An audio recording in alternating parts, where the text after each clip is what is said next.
My son was taking his final breaths, and I begged my own parents to watch my 4-year-old twins for just one single night. They told me my sister's country club anniversary party was a priority, and leaving would ruin their social standing. Desperate, I called my ex-husband. He laughed from his luxury ski trip in Aspen, told me he was not a babysitter, and hung up. A month later, I buried my child. 1 week after the funeral, my parents showed up at my door crying. The second I saw what they were holding, I closed the door in their faces and began dismantling their perfect lives. I am Clara, 34 years old, and I work as a medical data analyst. If you are watching this right now, I want you to pay very close attention. Before I continue this story, let me know where you are watching from in the comments below. Hit like and subscribe if you have ever realized that the people sharing your blood are actually your worst enemies.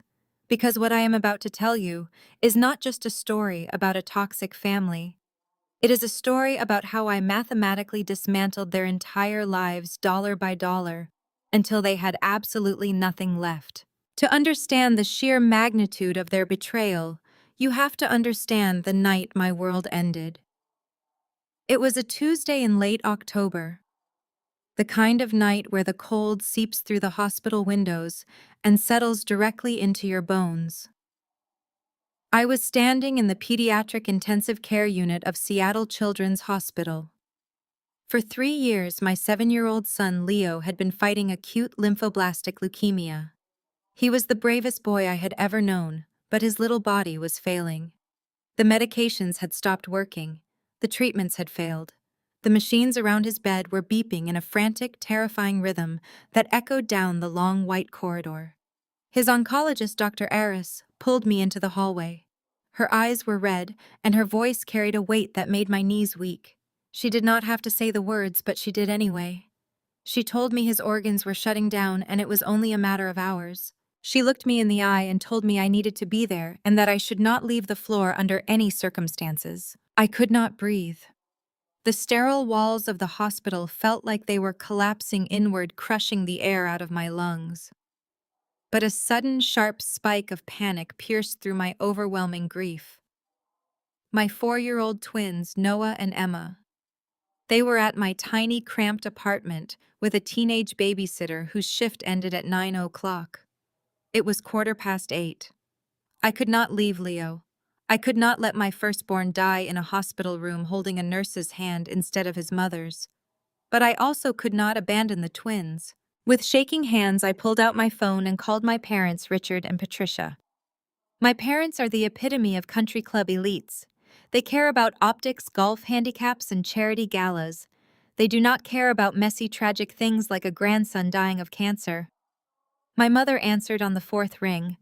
I could hear loud jazz music and the clinking of crystal glasses in the background. I choked out the words as tears spilled down my face. I told her it was Leo and he was not going to make it through the night. I begged her and Dad to go to my apartment right away just to sit with Noah and Emma so the babysitter could go home safely. There was a pause on the other end of the line. It was not a pause of shock or devastation. It was a pause of deep, profound inconvenience. My mother sighed heavily and asked if it really had to be tonight. She explained they were at the club for Olivia and Jamal's 5th wedding anniversary party. She noted that half the board of directors was there, and if my father and her just up and left, it would look terrible and people would ask questions. Olivia is my younger sister, 30 years old, perfectly polished, deeply selfish, and forever the golden child of our family. I dropped my voice to a desperate whisper and reminded my mother that her grandson was dying right at that very moment. I pleaded with her. My mother told me to stop being so dramatic. She claimed the doctor was always overly cautious and promised they would come by the hospital tomorrow morning. She added dismissively that Olivia would be crushed if they ruined her special night. Then she told me to call Brandon because he is their father and should deal with it. The line went dead. My own mother hung up on me while I stood 30 feet away from my dying child. I did not have time to scream. I did not have time to break down in the hallway.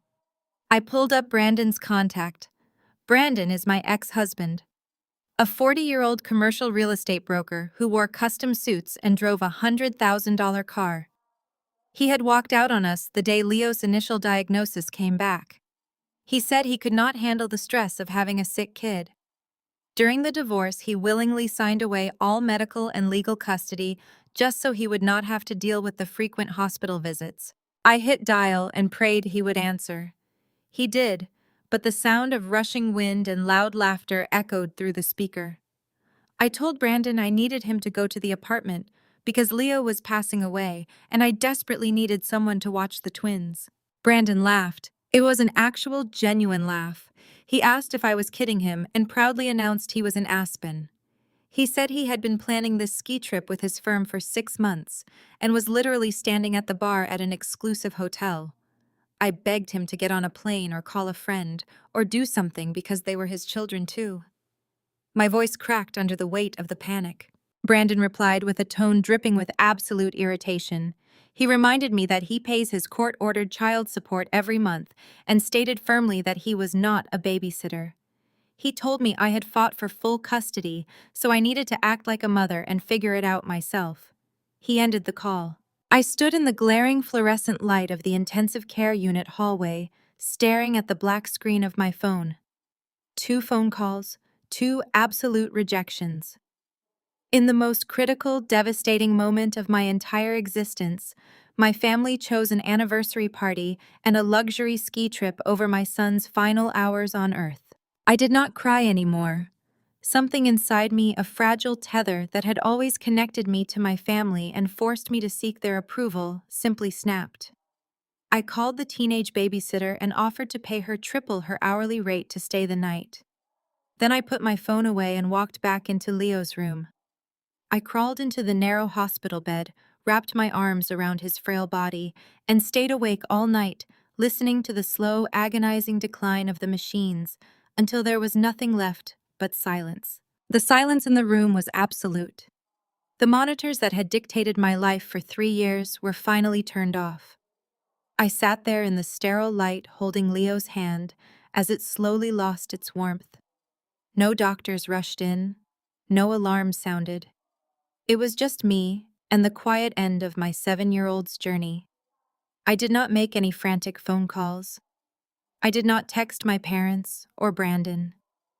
They had forfeited their right to this sacred moment the second they chose a country club anniversary party and a luxury ski resort over my son's final breaths. Around 6 in the morning, the nurses came to take him. I signed the necessary hospital paperwork with a hand that felt like it belonged to someone else. I kissed his cold forehead one last time and walked out of the intensive care unit. The automatic doors slid open and the crisp Seattle morning air hit my face. People were driving to work, drinking coffee, and listening to the radio. The world was waking up while my entire universe had completely ended. The drive back to my apartment was a blur of gray skies and numb disbelief. I navigated the morning traffic on pure autopilot. When I walked through the front door, my apartment was dead silent. I paid the exhausted teenage babysitter, handing her the extra cash I had promised. She gave me a sympathetic look, but asked no questions. As soon as she locked the door behind her, I walked straight into the twins' bedroom. Noah and Emma were fast asleep, their chests rising and falling in perfect unison. They looked so incredibly small, tangled in their blankets. I slid down the wall and sat on the floor between their beds. I pulled my knees to my chest and finally wept. I cried until my throat bled, until there were no tears left, until the physical pain in my chest felt like a literal heart attack. I stayed on that floor for hours, fiercely guarding the 2 children I had left. I did not turn my phone on until noon. When I finally powered up the screen, I expected to see a missed call from my mother, Patricia. I thought maybe Brandon had sobered up from his Aspen bender and sent a quick text asking for a medical update. Instead, I was bombarded with dozens of notifications. They were not text messages or concerned voicemails. They were social media alerts. I opened my Instagram app and my blood ran ice cold. My sister Olivia had posted a beautifully filtered black and white photo of her holding Leo. But it was not a recent photo. It was a picture taken 3 years ago, before the grueling chemotherapy had ravaged his little body, before he lost his hair, before his skin turned translucent. The caption was an absolute masterclass in performative grief. She wrote about how her heart was shattered into a million pieces and how heaven gained the most perfect angel today. She called him her sweet nephew and asked everyone to please respect our family's privacy during this unimaginable tragedy. The post already had over 4,000 likes and hundreds of comments from her wealthy friends and country club associates, sending prayers and digital bouquets. A wave of intense nausea hit my stomach. I switched over to Facebook and went directly to my mother's profile. Patricia had done the exact same thing. She had posted a massive multi-paragraph essay about the unbearable agony of a grandmother losing her precious boy. She tagged all of her elite socialite friends, soaking up the public sympathy and replying to comments with crying emojis. They did not even know he had passed from me. I had not called them. The hospital had not called them. How did they find out so quickly? A text message from a distant cousin answered my question. She sent her condolences, mentioning she had seen the hospital's internal obituary notice that gets pushed to a local registry system. My family had not even bothered to check on me to see if I was surviving. They saw a public notice online and instantly weaponized my son's death for cheap social currency. But the most repulsive post of all came from Brandon. My ex-husband had posted a photo of himself on the slopes in Aspen, looking stoic and gazing off into the mountains. He wore mirrored ski goggles reflecting the snow-capped peaks, looking like a catalog model rather than a grieving parent. The caption made my vision blur with pure, unadulterated rage. He wrote about a father's worst nightmare coming true and claimed he was taking time away in the mountains to process this profound loss and find peace in nature. He was actively using the death of the son he abandoned to justify staying on his luxury ski trip. He was leveraging his own child's tragedy to get sympathy from his commercial real estate partners while drinking at a high-end bar. I sat alone in my kitchen, staring at the glowing screen. I did not leave a comment on their posts. I did not call them out or demand they take the pictures down immediately. The sheer audacity of their performance was so deeply sociopathic that confronting them directly would have been a complete waste of my breath. They did not care about Leo. They only cared about how Leo's death made them look to their peers. He was just a tragic accessory they could add to their carefully curated lives to garner attention and praise. I looked down at my hands resting on the kitchen table. They were shaking, but not from grief anymore.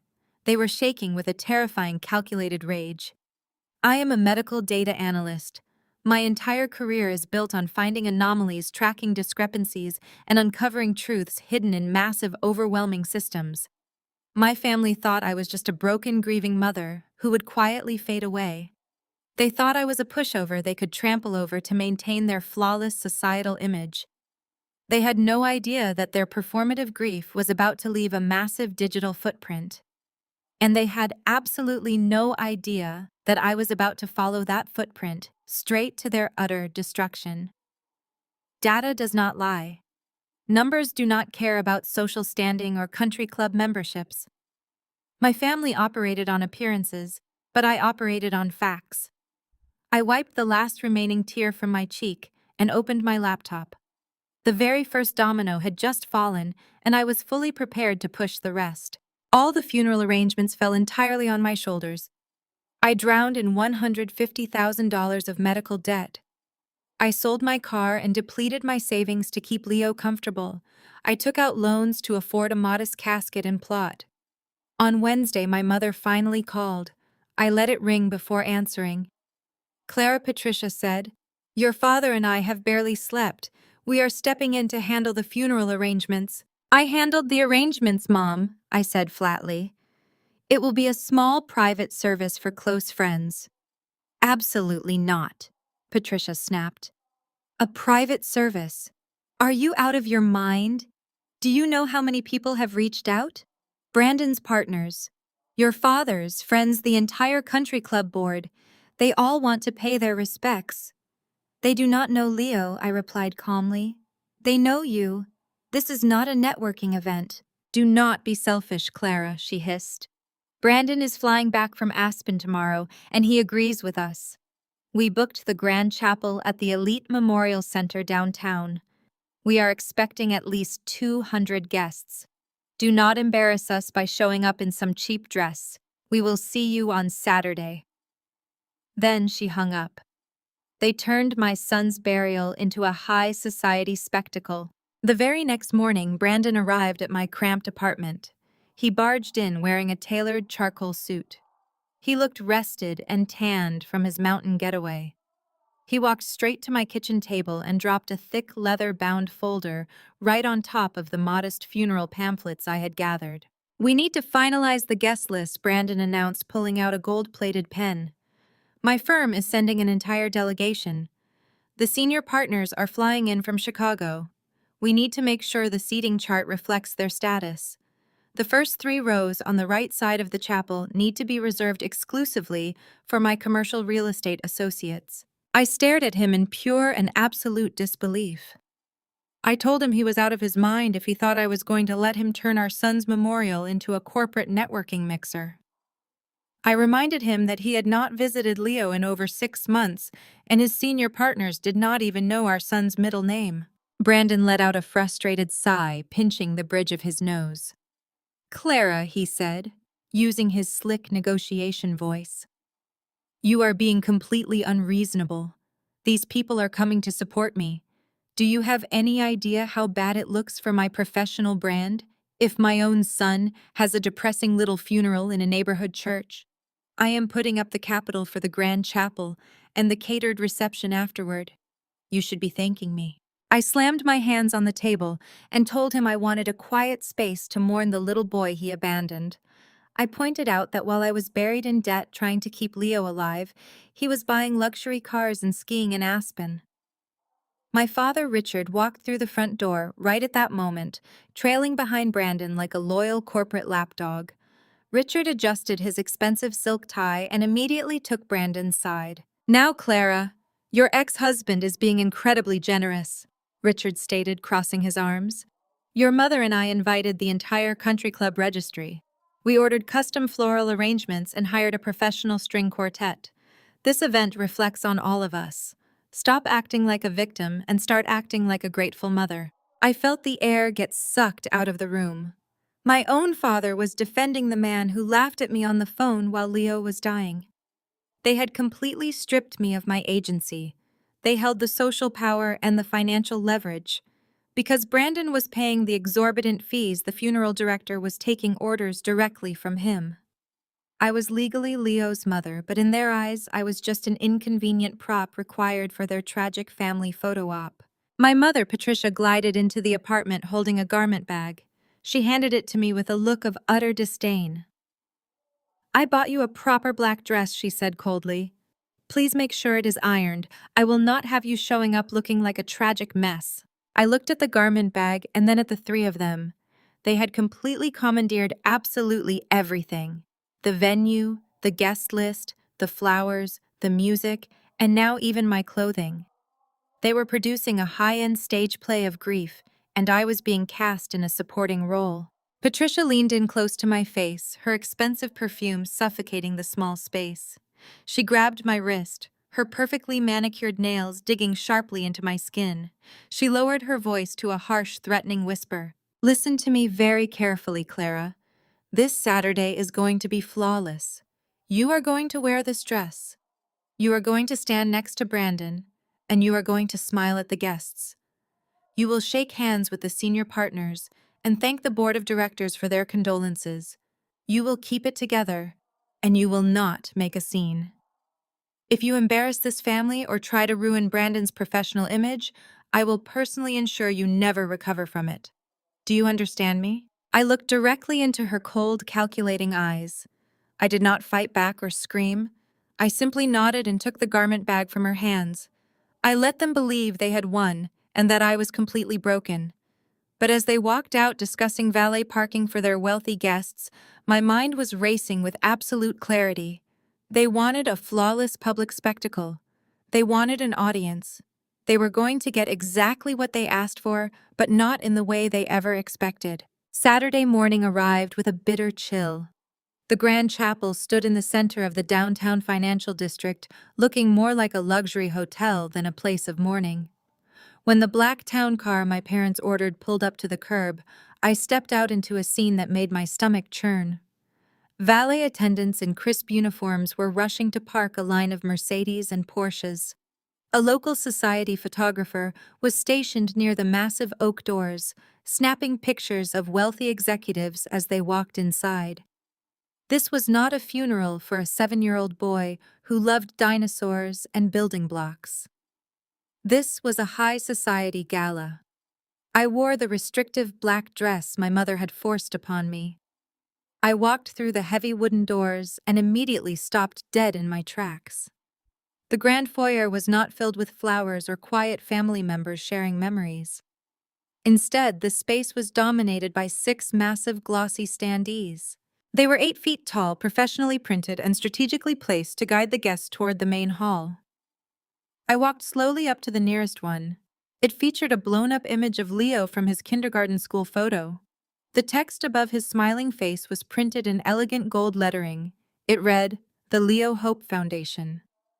Below the text was a sleek, modern logo and a massive quick response code for instant digital donations. Stacks of high-end brochures rested on silver platters offering tax-deductible contribution forms. I felt a cold sweat break out across my neck. A foundation.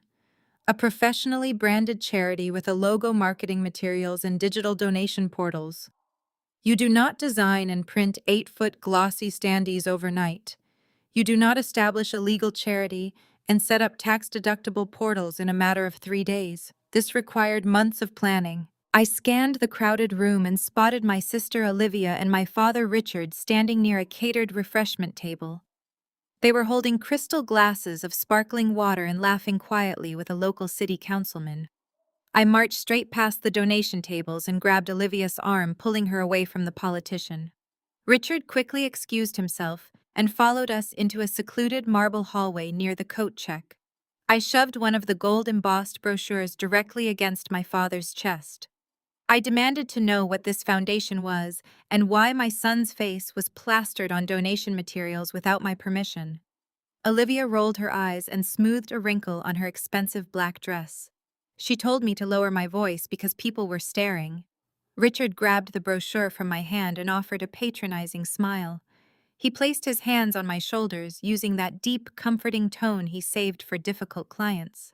He told me I was deeply confused and acting irrationally because of my grief. He explained they were simply honoring his legacy. Richard claimed that while I was trapped in the hospital, they were doing the hard work of ensuring Leo's name would live on to help other children. He said they took the initiative to set up a charitable fund so my tragedy could serve a higher purpose. Olivia chimed in with her perfectly rehearsed, sympathetic voice. She said I had been entirely too emotional and unstable to handle legal paperwork, so they kindly stepped in to manage the heavy lifting. She actually reached out and tried to tuck a stray strand of hair behind my ear, telling me I should be thanking them for preserving his memory. The gaslighting was so seamless and coordinated that a normal person might have questioned their own sanity. They twisted the narrative instantly, making themselves the benevolent heroes and painting me as the ungrateful, hysterical mother who could not see the bigger picture. I looked past them and watched the main chapel doors open. Brandon, my ex-husband, was standing at the entrance, warmly shaking hands with a group of commercial developers. One of the men pulled a thick white envelope from his tailored jacket and handed it to Brandon. Brandon placed his hand over his heart, bowed his head in mock gratitude, and slid the envelope directly into his breast pocket. They were raising money right now. On the very day we were putting my child in the ground, they were actively collecting checks from the wealthiest people in the city. My mother, Patricia, suddenly appeared in the hallway. She grabbed my wrist with an iron grip and yanked me away from Richard and Olivia. She hissed through a fake smile, telling me the mayor's wife was asking to meet the grieving mother, and I needed to get out there and perform. She adjusted the collar of my dress and warned me again not to ruin the aesthetic of the day.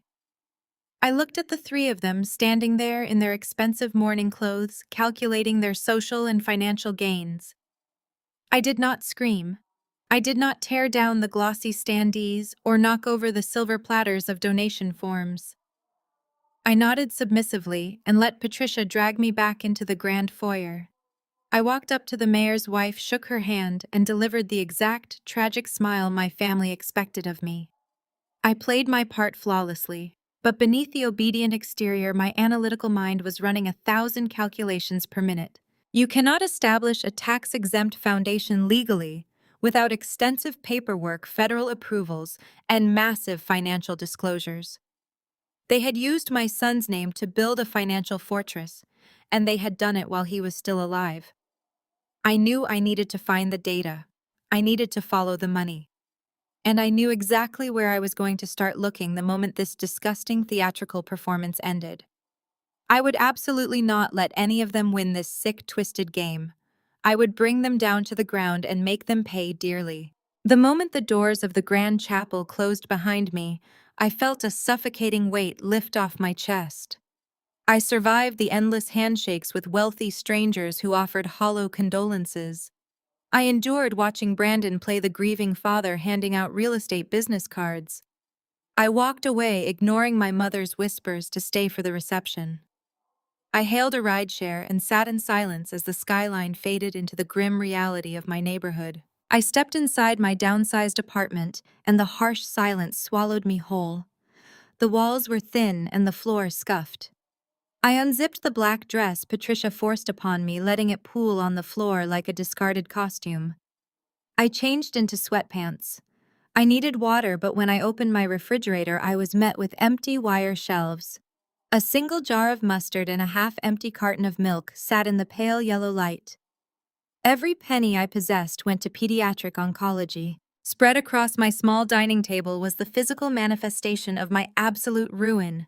Stacks of hospital bills and collection notices covered every inch of the surface.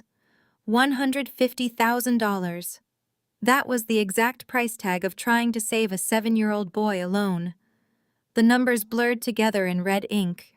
Past due, immediate action required. I sacrificed my credit, my savings, and my home. I had nothing left to give. My phone buzzed.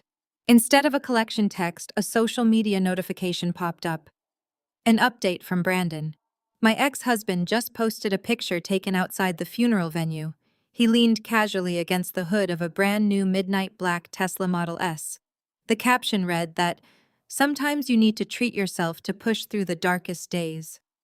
He bragged about the custom white leather interior. He used a hashtag about self-care. I stared at the screen as my stomach twisted. I was staring at an empty refrigerator and a mountain of medical debt, while the father of my child bought a luxury vehicle to self-soothe after treating our son's memorial like a corporate mixer. He laughed from Aspen when Leo was dying, and now he was flexing a luxury car while I could barely afford groceries. The glaring inequality of our situations was mathematically impossible. Brandon was incredibly greedy and constantly leveraged in bad deals. He never had that kind of liquid cash sitting around to buy a premium Tesla outright. Suddenly, my phone rang violently.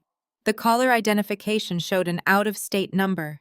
I recognized the area code from previous collection agency calls. Today, the sheer anger vibrating through my veins made me swipe the green answer button. I placed the phone to my ear and waited. A stern voice echoed through the speaker, identifying himself as an agent from a national medical debt recovery firm. He asked for Clara and verified my identity. The agent cleared his throat, stating he was calling regarding the outstanding balance of $150,000 owed to Seattle Children's Hospital for Leo's treatments. He informed me they were preparing to initiate aggressive asset seizure protocols. I gripped the edge of the kitchen counter until my knuckles turned white. I told the agent I had no assets left to seize. I explained that I sold my property, emptied my retirement funds, and downsized my entire life.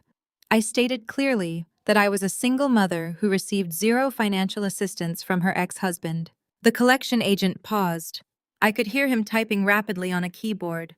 His tone shifted to genuine professional confusion. He asked me to hold on for a moment while he reviewed the secondary financial disclosures attached to my son's hospital profile. "Mom," he finally said, his voice tight with bewilderment, I am looking at a verified public tax filing cross-referenced with your son's medical account just last week. The documentation indicates you are the primary beneficiary of a registered charity.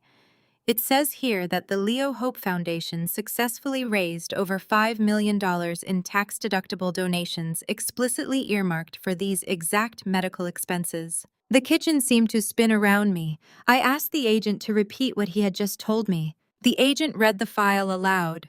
He stated that Brandon and Richard were listed as the primary financial directors of the foundation. He asked me directly why a foundation with over $5 million in liquid capital sitting in a registered trust was allowing a grieving mother to be harassed by collection agencies over a $150,000 hospital bill. He asked why the charity administrators explicitly denied the hospital's request to release the funds. I did not answer him. The massive financial discrepancy hit me like a freight train. The glossy standees at the funeral. The rich developers handing Brandon thick white envelopes. Brandon's new midnight black Tesla. My father's sudden insistence on controlling the entire funeral guest list. It all snapped into perfect, horrifying focus. They had not just set up a charity to boost their social standing. They actively denied the hospital the money to pay for Leo's treatments. They watched me go bankrupt. They watched me sell my home and starve. They let me drown in debt while sitting on a mountain of cash raised in my dead son's name. I politely thanked the agent and slowly hung up the phone. I looked at the towering stack of unpaid bills, and then I looked at the empty refrigerator. The sadness was completely gone now, replaced by a cold, calculating precision. They thought I was just a desperate, grieving mother. They forgot I was a professional data analyst. They forgot I knew how to track every digital breadcrumb they carelessly left behind. I walked over to my laptop and finally cracked it open. The time for my morning was completely over. It was time to hunt. I stared at the glowing screen of my laptop, letting the stark white light illuminate the dark kitchen. My fingers hovered over the keyboard, but I hesitated. To track a corporate entity effectively, I needed official parameters. A registered business name is often not enough, because shell companies frequently operate under various doing business as aliases. I needed a state of incorporation or, ideally, an employer identification number. I pushed my chair back and turned my attention to the mountain of envelopes I had dumped on the dining table earlier that week. I had been too paralyzed by grief to open most of them, assuming they were just more final notices from aggressive collection agencies and relentless medical billing departments. I began tearing through the stack, sorting the commercial envelopes from the personal ones. Hospital bills went to the left. Utility warnings went to the right. Near the bottom of the pile, hidden beneath a thick packet of insurance coverage denials, I found a crisp white envelope with an official government seal. The return address read Department of the Treasury Internal Revenue Service. I frowned, staring at the bold black lettering.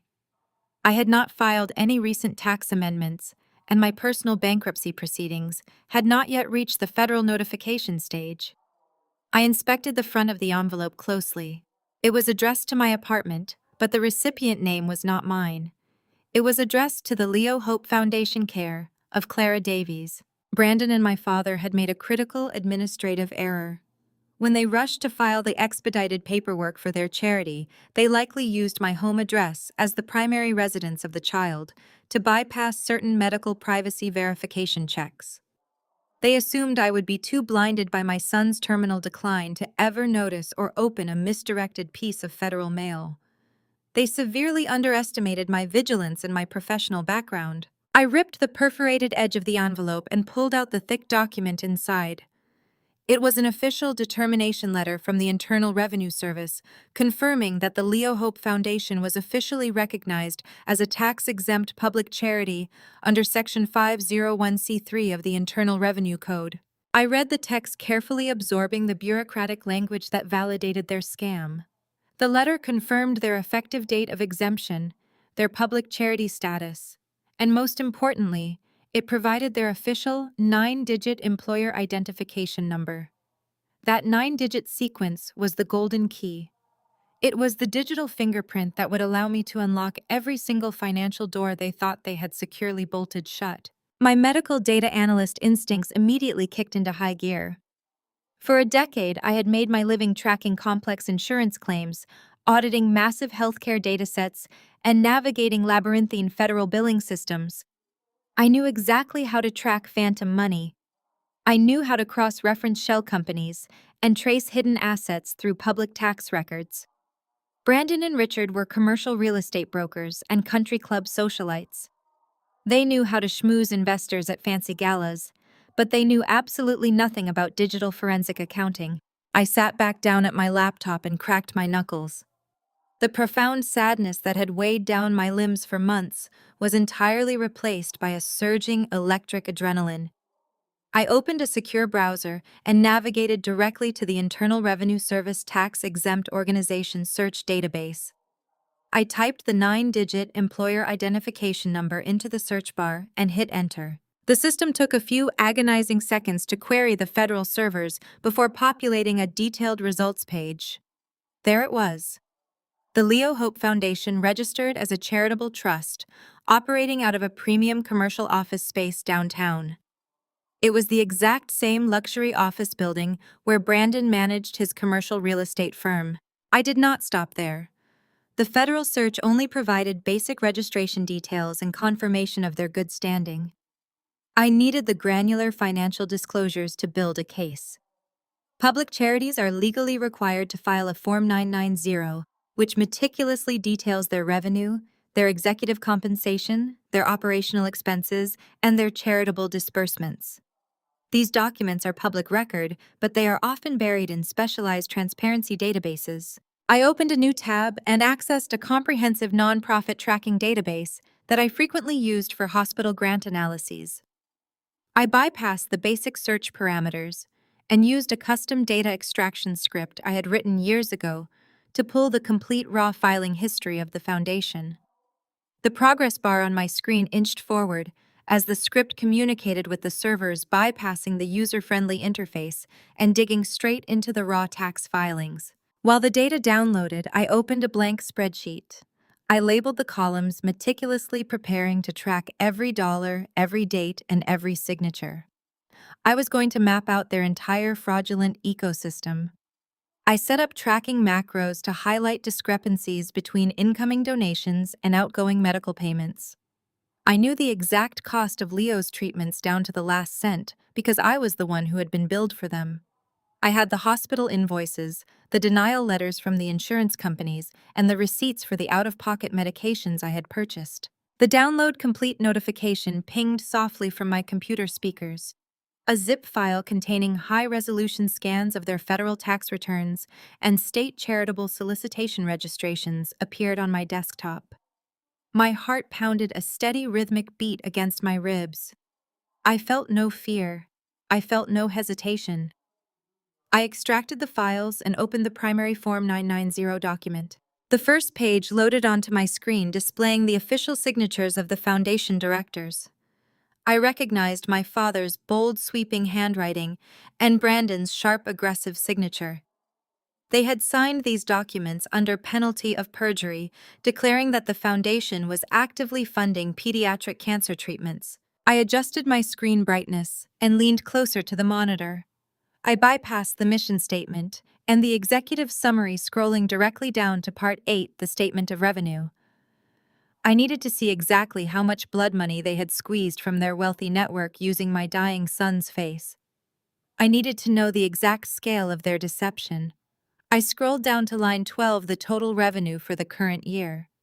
The numbers on the screen glared back at me, illuminated in stark black and white, demanding my full attention as the true depth of their betrayal finally revealed itself. $5,240,612. That was the number on line 12. I blinked, staring at the screen. I scrolled back up to check the date of incorporation. The foundation was legally established on April 14th. I felt a physical jolt in my chest. April 14th was the exact day Dr. Aris sat me down in the conference room and told me Leo's initial chemotherapy protocol had completely failed. It was the day I fell to my knees in the hospital cafeteria and hyperventilated while my mother patted my shoulder and told me to be strong. While I was suffocating under the weight of my child's terminal prognosis, my parents and Brandon were finalizing their articles of incorporation. They saw his failing health not as a tragedy, but as a highly lucrative business opportunity. I moved to the Schedule B section of the tax return, which details the major contributors. The list read like a who is who of the Seattle commercial real estate and country club elite. Brandon's senior partners had written checks for $50,000 apiece. The mayor's wife, who my mother had dragged me to meet at the funeral, had donated $25,000 through her family trust. Wealthy developers, golf buddies, and society wives had all poured money into the foundation. The marketing narrative must have been brilliant. They likely pitched themselves as the devastated father and the heartbroken grandparents, rallying their affluent community to fund groundbreaking pediatric cancer research and cover crushing medical debts. They leveraged their social standing and the undeniable tragedy of a dying 7-year-old boy to open the wallets of the richest people in the city. I opened my own spreadsheet and began inputting the numbers. I typed in the donation amounts, the dates, and the donor names. The sheer velocity of the fundraising was staggering. Within the first 2 weeks of incorporation, they had raised over $1 million. By August, when I was frantically selling my furniture and moving into this cramped apartment to afford Leo's specialized pain medications, the foundation was sitting on $3 million in liquid cash. I remember calling Brandon in August, begging him to help me pay for a specialized wheelchair. He told me his commission checks were delayed and he was totally tapped out. I remember asking my father for a short-term loan to cover the oxygen tanks. He lectured me on fiscal responsibility and claimed his assets were tied up in illiquid investments. They were both lying through their teeth while sitting on a mountain of tax-exempt charity capital raised in my son's name. I needed to see exactly where the money went. I scrolled down to Part 9, the Statement of Functional Expenses. This is the section where public charities must legally itemize every single dollar they spend. I looked at line 1, which details grants and other assistance paid to domestic individuals. This is the line where medical bill payments would be recorded. The number in the column was 0. I rubbed my eyes, thinking the screen was playing tricks on me. I zoomed in on the document. Grants to individuals 0, payments to affiliates 0, medical and health services 0. Not a single cent had been dispersed for charitable purposes. Out of the $5.2 million raised, they had not spent one single dime on Leo's hospital bills. They had not paid for his chemotherapy, his oxygen, his specialized bed, or his funeral. I had incurred $150,000 in crippling medical debt completely alone. The collection agencies were currently threatening to seize the last remaining fragments of my life over bills that this foundation could have paid 30 times over with a stroke of a pen. I pulled my hospital invoices from the dining table and cross-referenced the dates. On September 12th, I received a final notice from the Pediatric Oncology Billing Department threatening to suspend certain elective comfort care treatments unless I provided a massive down payment. I spent that entire day crying on the phone with financial aid officers begging for an extension. I looked at the foundation's bank statements attached to their state filing for that exact same week. On September 14th, the Leo Hope Foundation received a single wire transfer of $100,000 from a corporate sponsor. They deposited the money into a high-yield trust account. They watched me beg for my son's comfort care while they stockpiled cash. The absolute depravity of their scheme was almost difficult to comprehend. They did not just ignore my pleas for help. They actively intercepted the goodwill and financial support of the entire community. Anyone who wanted to help Leo financially was directed to this foundation. The wealthy donors thought they were paying for his treatments. They thought they were easing the burden on a grieving mother. Instead, Brandon and my parents hoarded the donations, ensuring that none of that money ever reached the hospital. They purposely allowed me to go bankrupt. They wanted me destitute and powerless, because a desperate, exhausted mother is much easier to control and silence. I highlighted the 0 in the charitable disbursement column and filled the cell with bright red color. It was the ultimate proof of their malice. They had monetized my son's suffering. They turned his leukemia into a highly profitable tax shelter. The glossy standees at the funeral were not memorials. They were marketing billboards designed to capture the final wave of emotional donations before the inevitable end of the campaign. Brandon's networking at the chapel was a calculated fundraising drive. Every tear my mother shed in public was a strategic performance to keep the wealthy donors engaged. My breathing slowed down entirely. The frantic energy settled into a cold, absolute focus. I had the total revenue. I had the donor list. Now I just needed to find out exactly how they were paying themselves the stolen charity money. I navigated to Part 7 of the Form 990, the section dedicated to compensation of officers, directors, trustees, and key employees. Public charities are required to disclose these figures to prevent self-dealing. The Internal Revenue Service mandates transparency here to ensure charitable funds are not simply funneled into the pockets of the founders. I held my breath and scrolled down to the table. There was Brandon listed as the executive director. Next to his name under reportable compensation, the number read $250,000. I stared at it. $250,000 for managing a charity that had not disbursed a single cent to the child it was named after. The audacity was suffocating. Brandon had legally engineered a scenario where he was paid $250,000 in tax-exempt money, essentially for pretending to be a grieving father at country club mixers. While I was taking out personal loans with crushing interest rates to buy Leo's specialized formula, Brandon was cashing six-figure checks drawn directly from the goodwill of the community. I scrolled down further. Richard, my own father, was listed as the chief financial officer. His compensation was marked at $175,000. Between the two of them, they had siphoned $425,000 in direct salaries from the foundation within the first fiscal year alone. But the direct compensation was only the first layer of the scheme. True financial fraud in the nonprofit sector rarely stops at salaries. The real money is hidden in the operational expenses.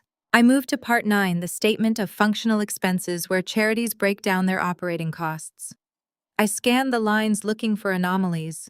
Line 13, office expenses, showed a staggering $120,000. I quickly cross-referenced this with the address listed on the front page of the tax return. The foundation was operating out of the exact same commercial office building where Brandon managed his real estate firm. I opened a new tab and pulled up the leasing records for that specific commercial property. Brandon was not just a tenant in that building.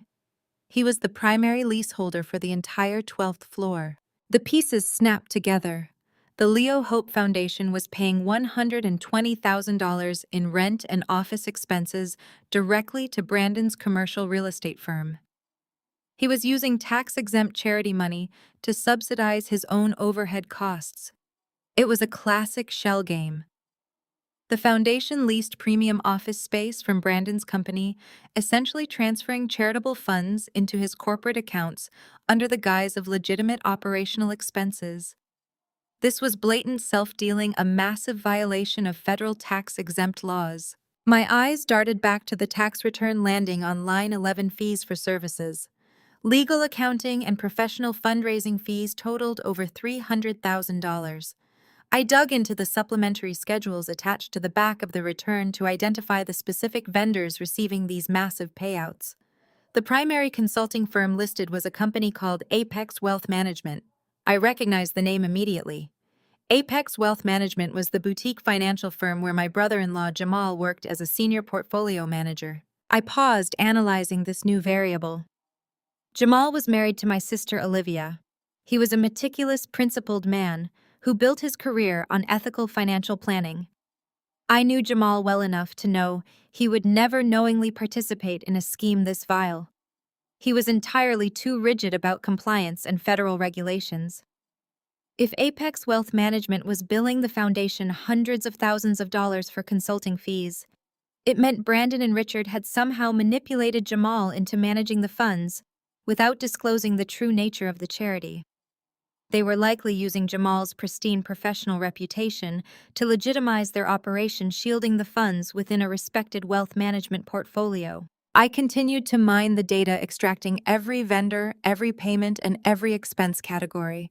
They spent $80,000 on travel and conferences, $50,000 on marketing and promotion. Every single dollar they spent was designed to generate more donations or enrich themselves. The entire foundation was a carefully constructed tax shelter.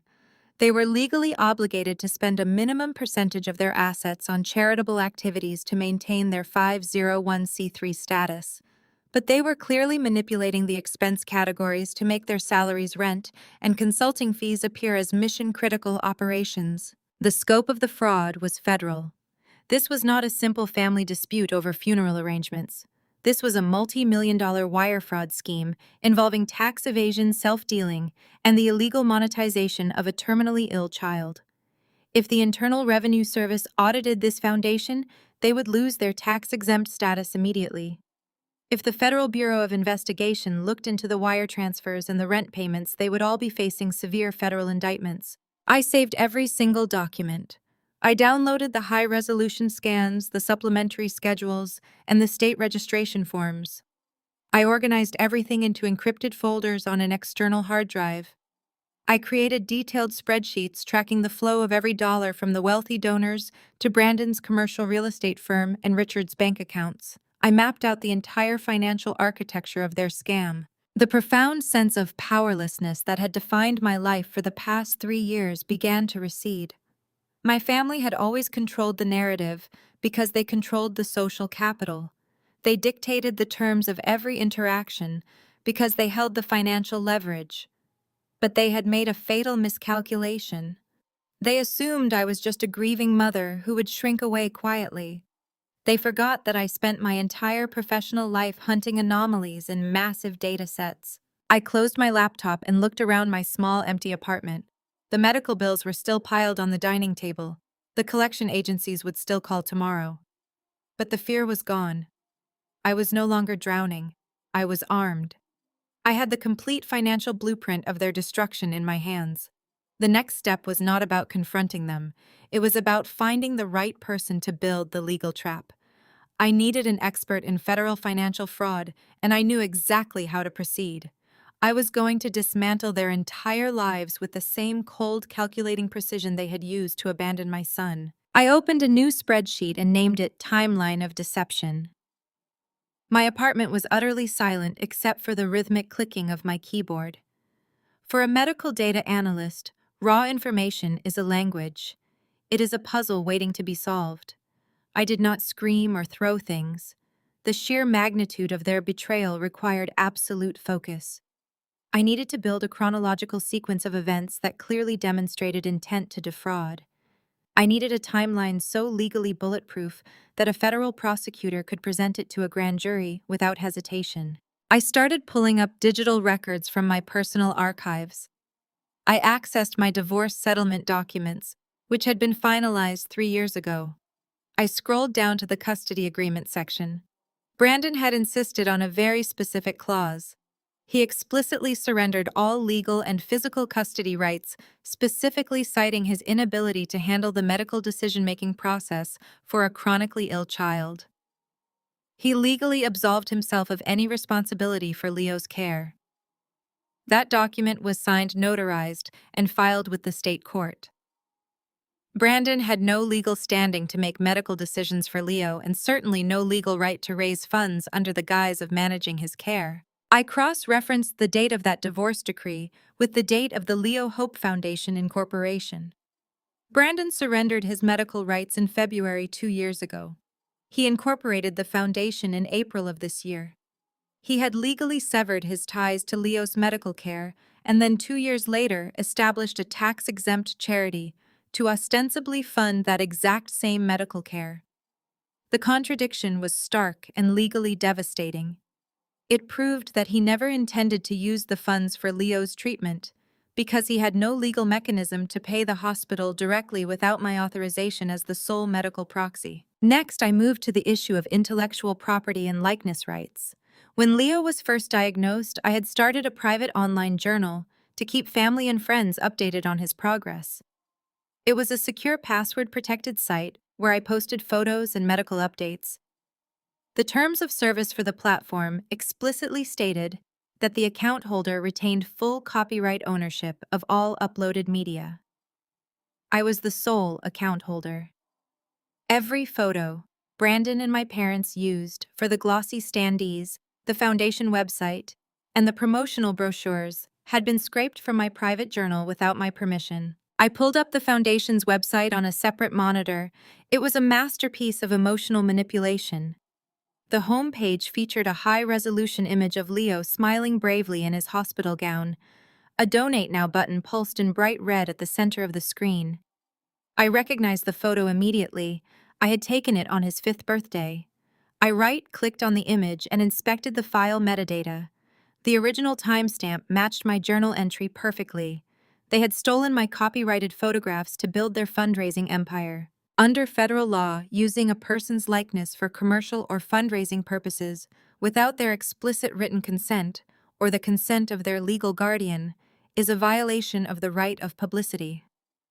Furthermore, using copyrighted material to solicit donations across state lines via the internet elevates the offense to federal wire fraud.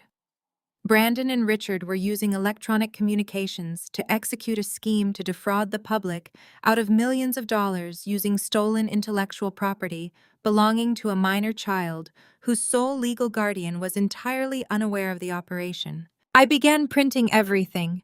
The whir of my cheap inkjet printer filled the small kitchen as pages piled up on the dining table. I printed the Form 990 tax returns, the state charitable solicitation registrations, the foundation's web pages, the metadata logs from the stolen photos, and the divorce decree detailing Brandon's surrendered custody rights. I printed the itemized hospital bills and the collection agency notices to prove that zero charitable funds had been disbursed. I organized the printed documents into heavy manila folders, creating a physical dossier of their crimes. This was not a circumstantial case. It was a documented, verifiable paper trail of federal felonies.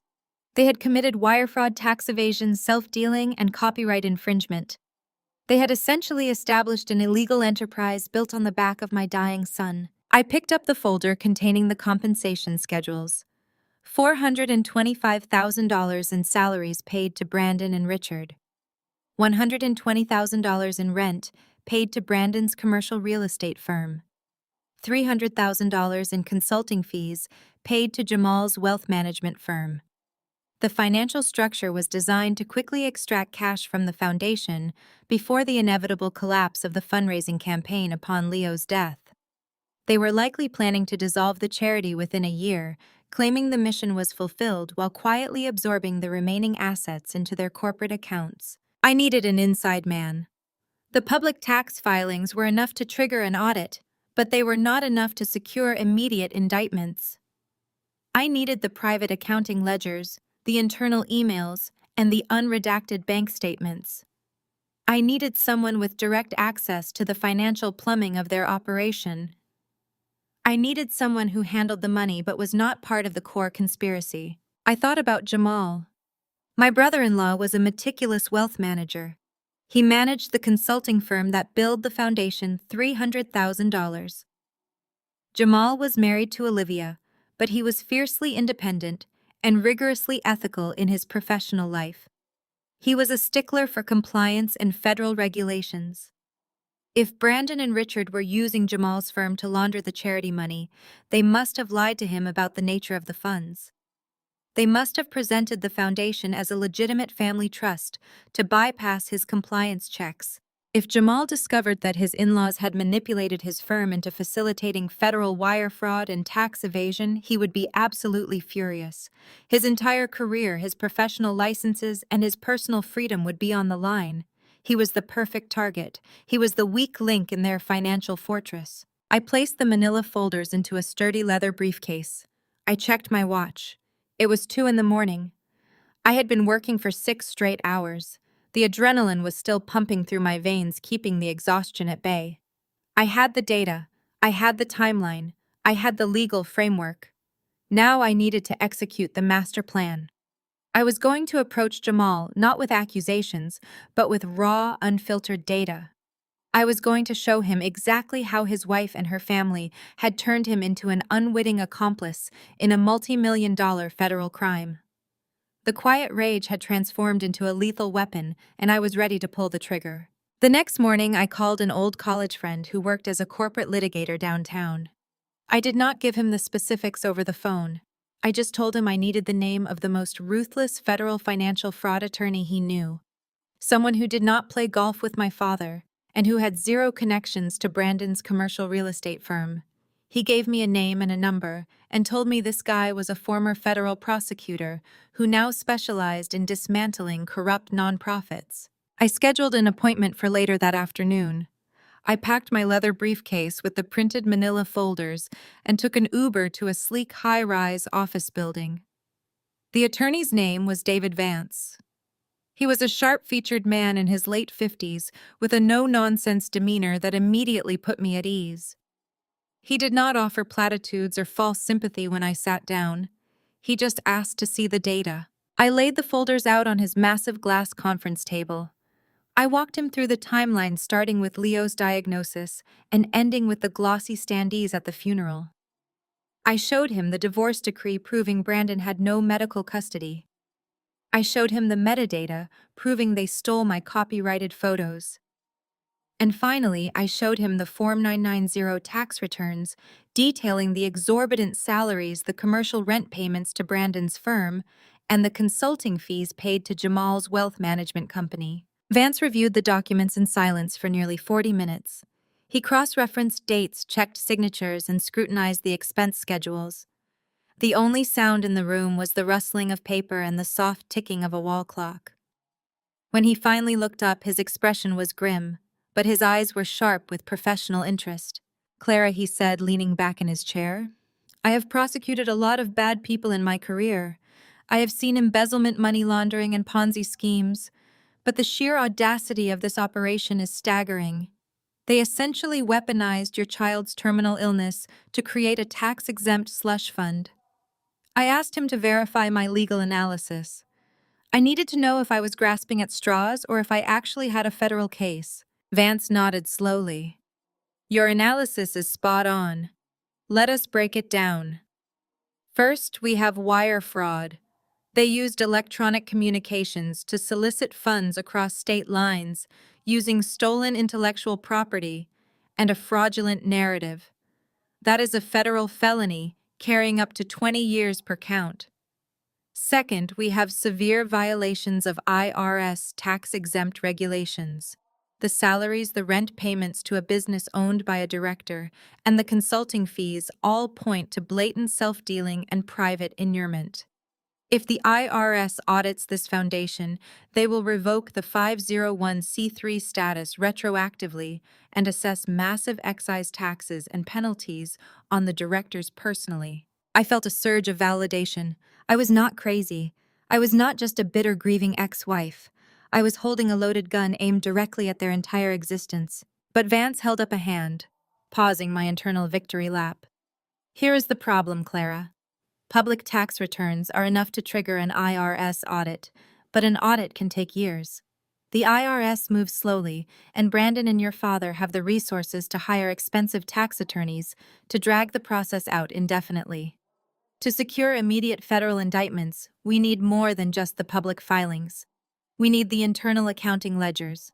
We need the raw bank statements, the internal emails, and the unredacted transaction logs.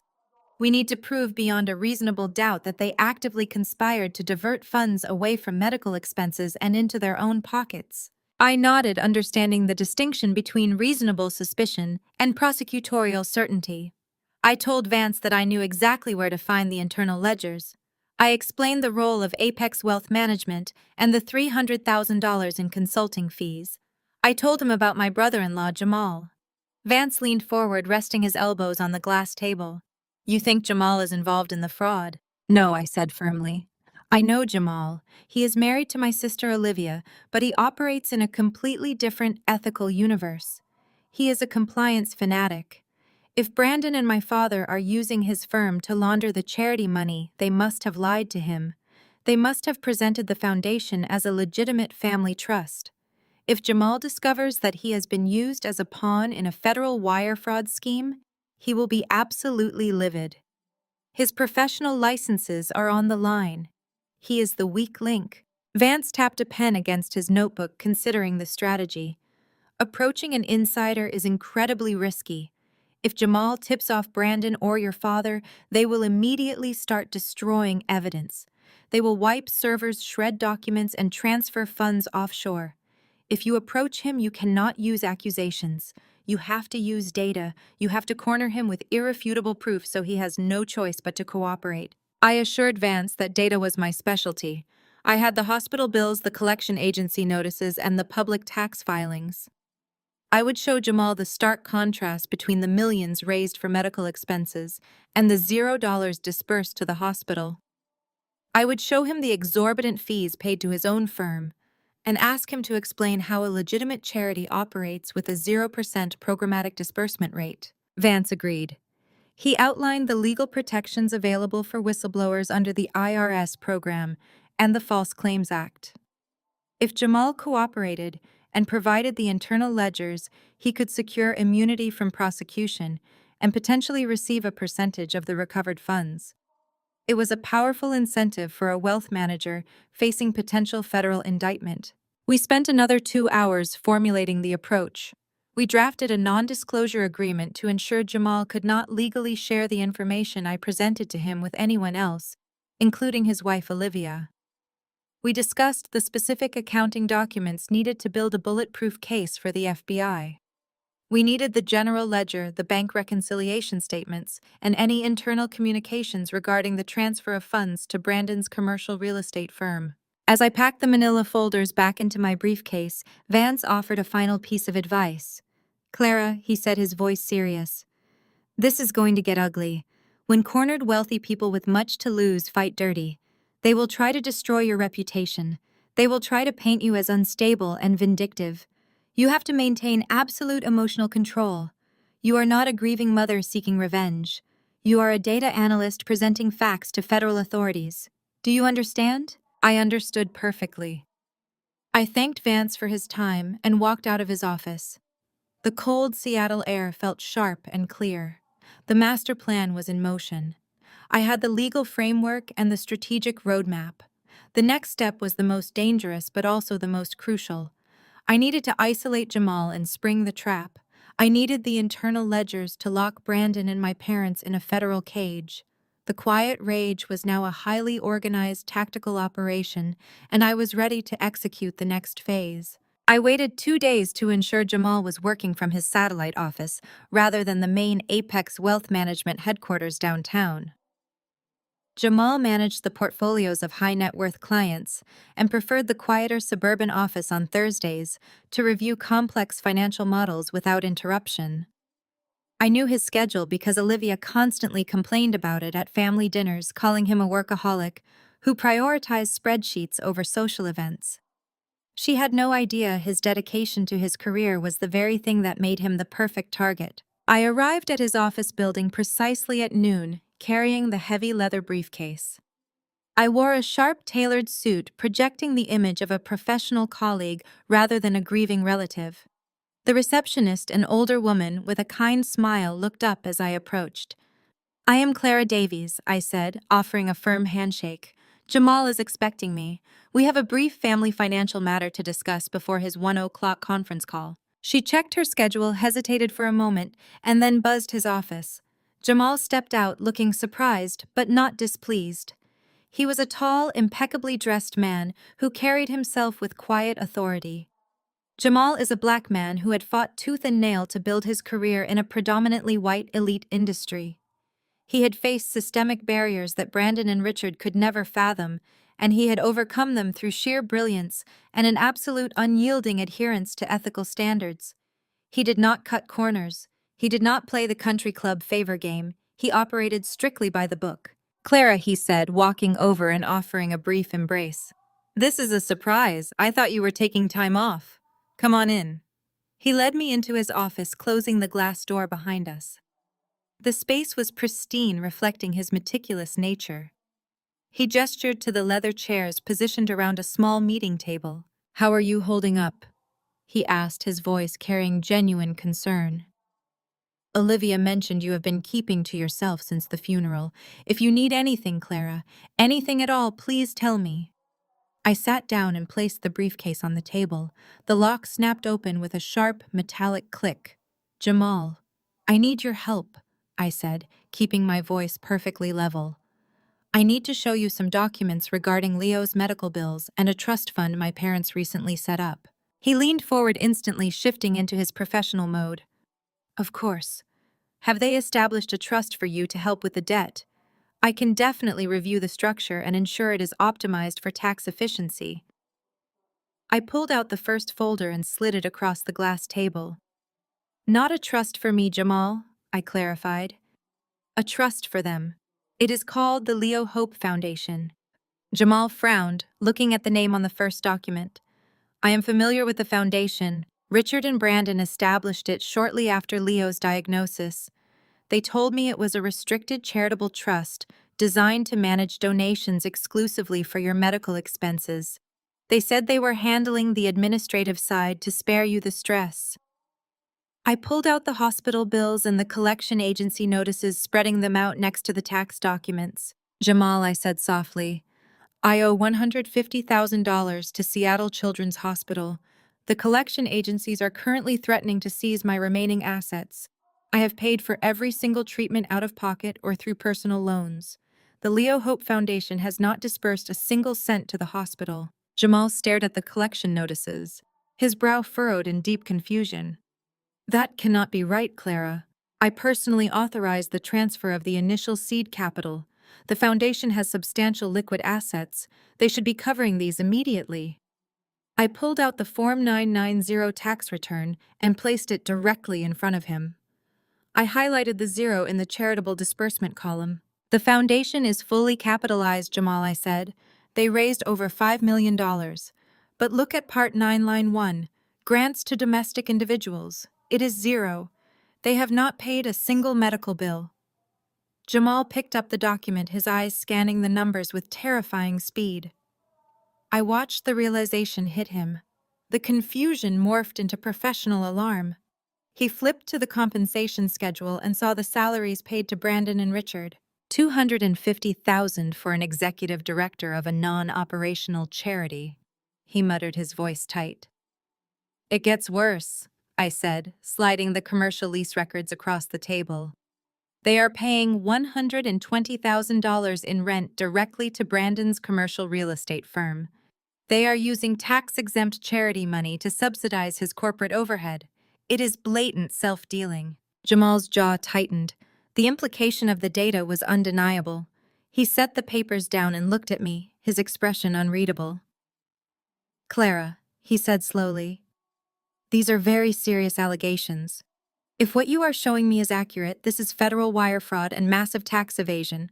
Why are you bringing this to me instead of the authorities?" I pulled out the final document. The Schedule O supplementary filing detailing the professional consulting fees. I highlighted the name of the vendor receiving $300,000, Apex Wealth Management. Jamal stared at the name of his own firm. The color drained from his face. "I am bringing this to you, Jamal, because they are using your firm to launder the money," I said. "They billed the foundation $300,000 for consulting services and routed it through Apex. I know you are a man of absolute integrity. I know you would never knowingly participate in this. But they used you. They lied to you about the nature of the foundation, and now your professional license and your firm are implicated in a multi-million-dollar federal crime." Jamal did not move. He stared at the document for a long time. The betrayal he was processing was twofold. It was the professional violation of being used to facilitate fraud, and the personal devastation of realizing his own wife and her family were the architects of the scheme. "Olivia told me she was managing the donor relations," he finally said, his voice a hollow whisper. "She said they were raising money to help you. She looked me in the eye and told me the funds were secured for Leo's care. They weaponized my dying son to build a tax shelter," I said, my voice trembling with suppressed rage. and they manipulated you to legitimize it. Jamal, I met with a federal financial fraud attorney yesterday. This data is enough to trigger a massive IRS audit. But an audit takes years. They will hire expensive lawyers and drag it out while sitting on millions. To secure immediate federal indictments, we need the internal accounting ledgers. We need the raw bank statements and the unredacted transaction logs. We need an inside man. Jamal slowly looked up from the documents. The shock in his eyes had hardened into a cold, furious resolve. He was a man who had built his entire life on doing things the right way. He had navigated a system designed to keep him out, and he had succeeded through sheer excellence. Now his privileged white in-laws had casually jeopardized his entire existence to fund their luxury lifestyles. You need the internal ledgers, he confirmed, his voice steadying. You need the proof of intent to defraud. Yes, I said. I need you, Jamal. I need you to be the whistleblower. He leaned back in his chair, staring at the ceiling. The silence stretched out heavy with the weight of the decision he was making. It was not just about exposing fraud. It was about dismantling his marriage and severing ties with the family he had married into. I am a fiduciary, Clara, he said, his gaze returning to me. My primary obligation is to act in the best interests of my clients and to uphold the integrity of the financial system. If my firm is being used to facilitate a federal crime, I am legally and ethically obligated to report it. He reached across the table and pulled the documents toward him. I will get you the ledgers, he stated firmly. I will get you every single transaction log, every email, and every bank statement. They thought they could use me as a shield. They made a catastrophic miscalculation. I slid the last document across the table. It was the state corporate registry for Brandon's commercial real estate firm. The listed address was identical to the foundation's operating address. I had highlighted the rent payments, $120,000 in tax-exempt charity money, directly subsidizing his corporate overhead. Jamal stared at the highlighted text. His breathing had become slow and shallow. The professional composure he had maintained for the last 10 minutes finally cracked. He ran a hand over his face, his fingers pressing hard into his temples. He was looking at the complete systematic destruction of everything he had built. Apex Wealth Management was not just a job to him. It was his reputation, his legacy, his proof that he belonged in an industry that had never rolled out the red carpet for a black man from a working-class background. He had earned his position through flawless execution and rigorous ethics. Now his own wife and her family had turned him into an accessory to federal wire fraud. They used me, he said. His voice was not angry. It was devastatingly hollow. The betrayal was so profound it stripped away all emotion, leaving only the cold, hard facts. They needed a legitimate financial vehicle to park the money, I explained, keeping my voice steady. They knew that if they set up an amateur investment account, it would raise flags. But if the money was managed by a respected portfolio director at Apex, it looked like responsible fiduciary oversight. They used your reputation to launder $5 million. Jamal picked up the Form 990 tax return again. He looked at Olivia's signature on the director's page. She had signed the document. She knew exactly where the money was going. She knew about the $250,000 salary Brandon was pulling. She knew about the rent payments. She had stood beside Jamal at country club events, playing the grieving aunt, while actively participating in a scheme that could send her husband to federal prison. Olivia told me she was handling the compliance, he whispered. She said her father's lawyers had reviewed the structure and everything was above board. I trusted her. She is my wife. They are experts at manipulation, Jamal, I said softly. They manipulated the entire city. They took a dying 7-year-old boy and turned him into a tax shelter. They let me drown in $150,000 of medical debt while sitting on a mountain of cash. He looked up at me. The devastation in his eyes was replaced by a cold, calculating fury. Jamal was a wealth manager. He understood the legal implications of these documents better than anyone. He knew the Internal Revenue Service regulations. He knew the Securities and Exchange Commission compliance rules. He knew that if this foundation was audited and the fraud exposed, Apex would be implicated. His career would be over. He could face federal indictment for facilitating the transactions, even if he was unaware of the fraudulent intent. Ignorance is rarely an effective defense in federal financial crimes. "What do you need me to do?" he asked. The question hung in the air. This was the pivot point. I was asking him to turn on his wife to destroy his marriage and to actively participate in the takedown of his in-laws. I was asking him to blow up his personal life to save his professional one. "I met with a federal financial fraud attorney yesterday," I said. "A former federal prosecutor named David Vance. He reviewed the public filings and confirmed this is massive federal wire fraud and tax evasion. But public filings are not enough for immediate indictments. If we trigger an audit, they will hire expensive lawyers and drag it out for years. Vance said we need the internal accounting ledgers. We need the raw, unredacted transaction logs. We need to prove intent." Jamal nodded slowly. "You need the general ledger, the bank reconciliations, the internal emails regarding the transfer authorizations." "Yes," I said. "I need the proof that they actively diverted funds away from medical expenses and into their own pockets. If we hand that data over to the Federal Bureau of Investigation and the Internal Revenue Service, the trap snaps shut immediately." Vance said there are protections for whistleblowers under the False Claims Act. If you provide the internal ledgers, you can secure immunity. You can protect your firm and your license. Jamal stood up and walked to the floor-to-ceiling window looking out over the suburban office park. He stood there for a long time. I did not push him. I did not offer platitudes. I just let the data sit on the table demanding a response. I married into this family believing they were fundamentally good people. He finally said, his back still turned to me. "Flawed, yes. Pretentious, certainly. But I never imagined they were capable of this level of depravity. They used a dying child. They used you. And they used me." He turned around and walked back to the table.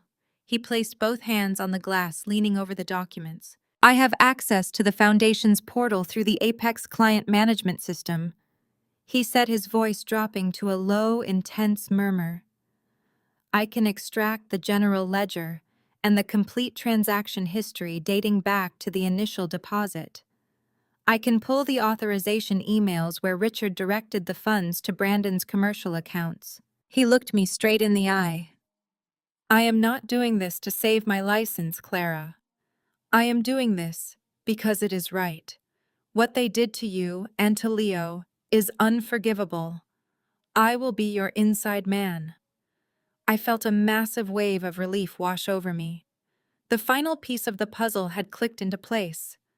I had the legal framework, the timeline, and now the internal data. The trap was fully armed. I pulled a document from my briefcase. It was the non-disclosure agreement Vance had drafted. "I need you to sign this, Jamal," I said, sliding it across the table. "It protects both of us. It ensures you cannot legally discuss this conversation or the data extraction with anyone, including Olivia. It builds a legal wall between your actions today and your marriage." He did not even read it. He picked up his pen and signed the document with quick, aggressive strokes. He pushed it back to me. "I will need 48 hours to pull the data," he said. "I have to extract it in batches to avoid triggering the internal security alerts at Apex. I will download everything onto an encrypted flash drive." "Can you get it to me by Saturday?" I asked. He frowned. "Why Saturday?" "Because I said pulling the final document from my briefcase. That is the night of their memorial gala at the Ritz-Carlton." I showed him the invitation I had pulled from the Foundation's website. They were hosting a $5,000 a-plate black tie event to honor Leo's legacy. It was a massive fundraising push designed to capitalize on the fresh grief of the community. They were planning to stand on a stage and solicit donations while actively stealing the money. "Vance and I are taking the internal ledgers straight to the federal authorities on Saturday morning," I explained. "We are going to ensure that when they stand on that stage, they are standing in front of a federal trap." Jamal stared at the invitation. A bitter laugh escaped his lips. "They want to put on a show," he said. "Let us give them an audience they will never forget.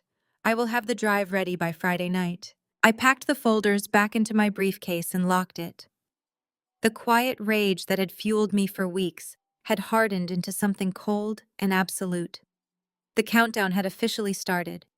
In 48 hours, the federal hammer would drop, and my family would finally understand the true cost of their betrayal. Jamal called me on Friday evening. He did not say a word about the data extraction or the massive federal crimes we were tracking. He simply asked if I was available to meet him for coffee on Saturday morning at a small diner near the financial district. I knew what it meant. He had the drive. I arrived at the diner 15 minutes early and secured a booth in the back. Jamal walked in wearing a casual jacket and jeans, looking completely exhausted. The stress of the last 48 hours had clearly taken a toll. He slid into the booth across from me and placed a small encrypted USB drive on the table. He pushed the drive toward me. His eyes were bloodshot, but his voice was steady. "It is all there, Clara. The general ledger, the bank reconciliation statements, the wire transfer authorizations. Everything. I pulled the communications logs too. You will find emails from Richard explicitly directing the rent payments to Brandon's commercial holding company." I picked up the drive, feeling the immense weight of the data it contained. This small piece of plastic held the key to dismantling my family's entire fraudulent empire. I thanked Jamal, knowing the personal and professional cost of what he had just done. I spent all night reviewing the files. Jamal said, his voice dropping to a harsh whisper. "The sheer volume of the self-dealing is staggering. They did not just pay themselves salaries and rent. They build the foundation for luxury travel country club memberships and high-end dinners, claiming them as donor development expenses. They used my firm to legitimize the initial capital structure and then completely bypassed our compliance checks for the operational disbursements." I nodded, placing the drive carefully into my bag. I told him David Vance was ready. I explained that Vance had already prepared the whistleblower filings under the False Claims Act and would submit them to the Internal Revenue Service and the Federal Bureau of Investigation on Monday morning. I assured Jamal that his cooperation was documented and his professional license would be protected. "What about Olivia?" he asked, the question hanging heavily in the air. I looked at him, knowing this was the hardest part. I told him Olivia was fully implicated. I explained that she signed the federal tax returns and the state solicitation forms. I confirmed she knew about the salaries and the rent payments. I told him that when the federal hammer dropped, she would be indicted alongside Brandon and Richard. Jamal closed his eyes and let out a long, slow breath. He was a man who valued loyalty above almost everything else, but he also knew that loyalty to a criminal enterprise was a direct path to his own destruction. He opened his eyes and looked at me with absolute clarity. "Do what you have to do, Clara. I cannot be married to a woman who uses a dying child to fund her lifestyle. I will file for divorce on Monday." I left the diner and went straight to Vance's office. It was a Saturday, but Vance was waiting for me. We spent the entire weekend poring over the extracted data. The internal ledgers were a gold mine of evidence. They perfectly corroborated the discrepancies I had identified in the public tax filings. The wire transfer logs proved that the foundation was actively moving money into Brandon's corporate accounts just days after receiving major donations. Vance was ecstatic. He called the case a federal prosecutor's dream. He explained that white-collar fraud cases usually rely on circumstantial evidence and complex financial models that are difficult for a jury to understand. But this case was different. We had undeniable proof of intent. We had the emails from Richard directing the fraudulent payments. We had the bank statements showing the diversion of charitable funds. We had a whistleblower from inside the wealth management firm providing the raw data. On Monday morning, Vance officially submitted the whistleblower complaint to the Internal Revenue Service and the Federal Bureau of Investigation. He triggered a massive coordinated federal investigation. The wheels of justice, which usually grind slowly, began turning with terrifying speed. Because the fraud involved wire transfers across state lines and the exploitation of a registered charity, the federal agencies prioritized the case. Over the next 2 weeks, Vance coordinated with the federal prosecutors, providing them with the timeline, the spreadsheets, and the internal ledgers. I met with FBI agents detailing the timeline of Leo's diagnosis, the lack of financial support from my family, and the discovery of the foundation. I handed over the copyright metadata for the stolen photos and the divorce decree proving Brandon had surrendered his medical custody rights. The trap was fully armed and ready to snap shut. The only question remaining was the timing of the execution. The FBI needed to secure warrants to freeze the foundation's bank accounts and seize the physical assets. They needed to coordinate the indictments and prepare the arrest warrants for Brandon, Richard, Patricia, and Olivia. The timing presented itself perfectly. My family had announced a massive fundraising event called the Leo Hope Memorial Gala. It was scheduled for the second Saturday in December, exactly 2 months after Leo's death. The gala was going to be held at the Ritz-Carlton downtown. Tickets were $5,000 a plate. They had invited the mayor, city council members, prominent real estate developers, and the entire country club registry. It was the ultimate display of their performative grief. They were planning to stand on a stage in front of the city's elite, shedding crocodile tears and soliciting millions of dollars in donations while actively embezzling the funds. They were going to use the memory of my son to line their own pockets one last time before dissolving the charity. I told Vance about the gala. I explained that Brandon would likely give a keynote speech about his profound loss, and Richard would undoubtedly present a massive novelty check to symbolize their commitment to pediatric cancer research. I told Vance it was the perfect setting for the federal takedown. Vance smiled a cold, predatory smile. He contacted the federal prosecutors and pitched the idea. The FBI loved it. They knew that executing the warrants and freezing the assets during a high-profile public event would not only secure the evidence, but also immediately shut down the fraudulent fundraising operation. It would be a very public execution, sending a clear message to the wealthy donors that the foundation was a scam. The plan was set. The FBI would position undercover agents in the ballroom. IRS agents would be waiting in the lobby with the asset freezing orders. Vance and I would be there to ensure the identification of the targets and to provide the final authorization for the asset transfer.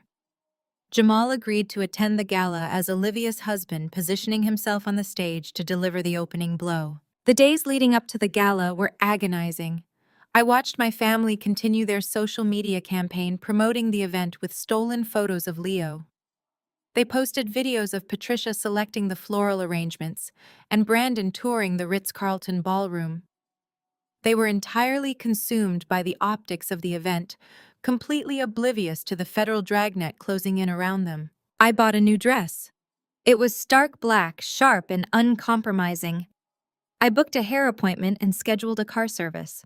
I was not going to hide in the shadows anymore. I was going to walk into that ballroom and watch them lose absolutely everything. The quiet rage had crystallized into cold, calculated anticipation.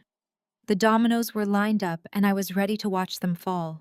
The second Saturday in December was bitterly cold, but the entrance to the Ritz-Carlton glowed with the warm golden light of extreme wealth. Valets in crisp uniforms rushed to open the doors of arriving luxury vehicles. I stepped out of my hired black town car and felt the freezing wind hit my face. I was not wearing the modest, restrictive mourning clothes my mother had forced upon me at the funeral. Tonight, I wore a structured, floor-length emerald green gown. It was sharp, uncompromising, and tailored to perfection. I looked less like a grieving mother and more like an executioner. I walked up the marble steps and entered the grand lobby. The air was thick with the scent of expensive perfume and fresh-cut lilies. Jazz music drifted from the main ballroom. I checked my phone one last time. A single text from David Vance read that the perimeter was secure and the agents were in position. The trap was locked. I handed my coat to the attendant and walked slowly toward the grand ballroom. The double mahogany doors stood wide open, welcoming the elite of the city. I paused at the threshold to take in the sheer grotesque magnitude of their performative grief. The room was transformed into a winter wonderland of philanthropy. Massive crystal chandeliers cast a brilliant light over 60 round tables covered in pristine white silk. Ice sculptures carved into the shape of doves melted slowly into silver trays. But the most sickening detail was the visual branding. Glossy 8-foot banners featuring my dead son's face were stationed at every corner. The stolen photos of Leo were blown up to massive proportions with a text overlay begging for generous tax-deductible contributions. Brandon and my parents had monetized my child's terminal illness to the highest possible degree. I watched the city's wealthiest real estate developers and country club socialites mingling, laughing, and sipping premium champagne while writing massive checks to a fraudulent shell company. They had absolutely no idea they were walking directly into a federal crime scene. I took a deep breath and stepped onto the plush carpet of the ballroom. I did not slink in through the back or hide in the shadows. I walked straight down the center aisle, my heels clicking faintly beneath the sound of the jazz band. Heads began to turn. Conversations faltered as people recognized me, or at least recognized the stark contrast of my presence against the carefully curated aesthetic of the evening. It took exactly 45 seconds for my mother to spot me. Patricia was standing near the front of the stage holding a flute of champagne and laughing with a prominent city councilman. I watched the smile completely freeze on her face. The color drained from her cheeks. She hastily excused herself from the politician and marched toward me. Her high heels dug into the carpet. She closed the distance between us, her eyes wide with a mixture of absolute panic and furious indignation. "Clara," she hissed, grabbing my forearm with a bruising grip. "What on earth are you doing here? You are not on the guest list. You need to leave right now before you ruin everything."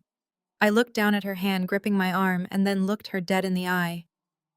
"I am Leo's mother," I said, my voice perfectly level and cold. "I am the reason all these people are sitting in this room paying $5,000 a plate. I think I have earned a spot at the table." Patricia released my arm as if she had been burned. "You are out of your mind," she whispered fiercely, glancing around to see if anyone was listening. "This is a highly sensitive corporate and philanthropic event.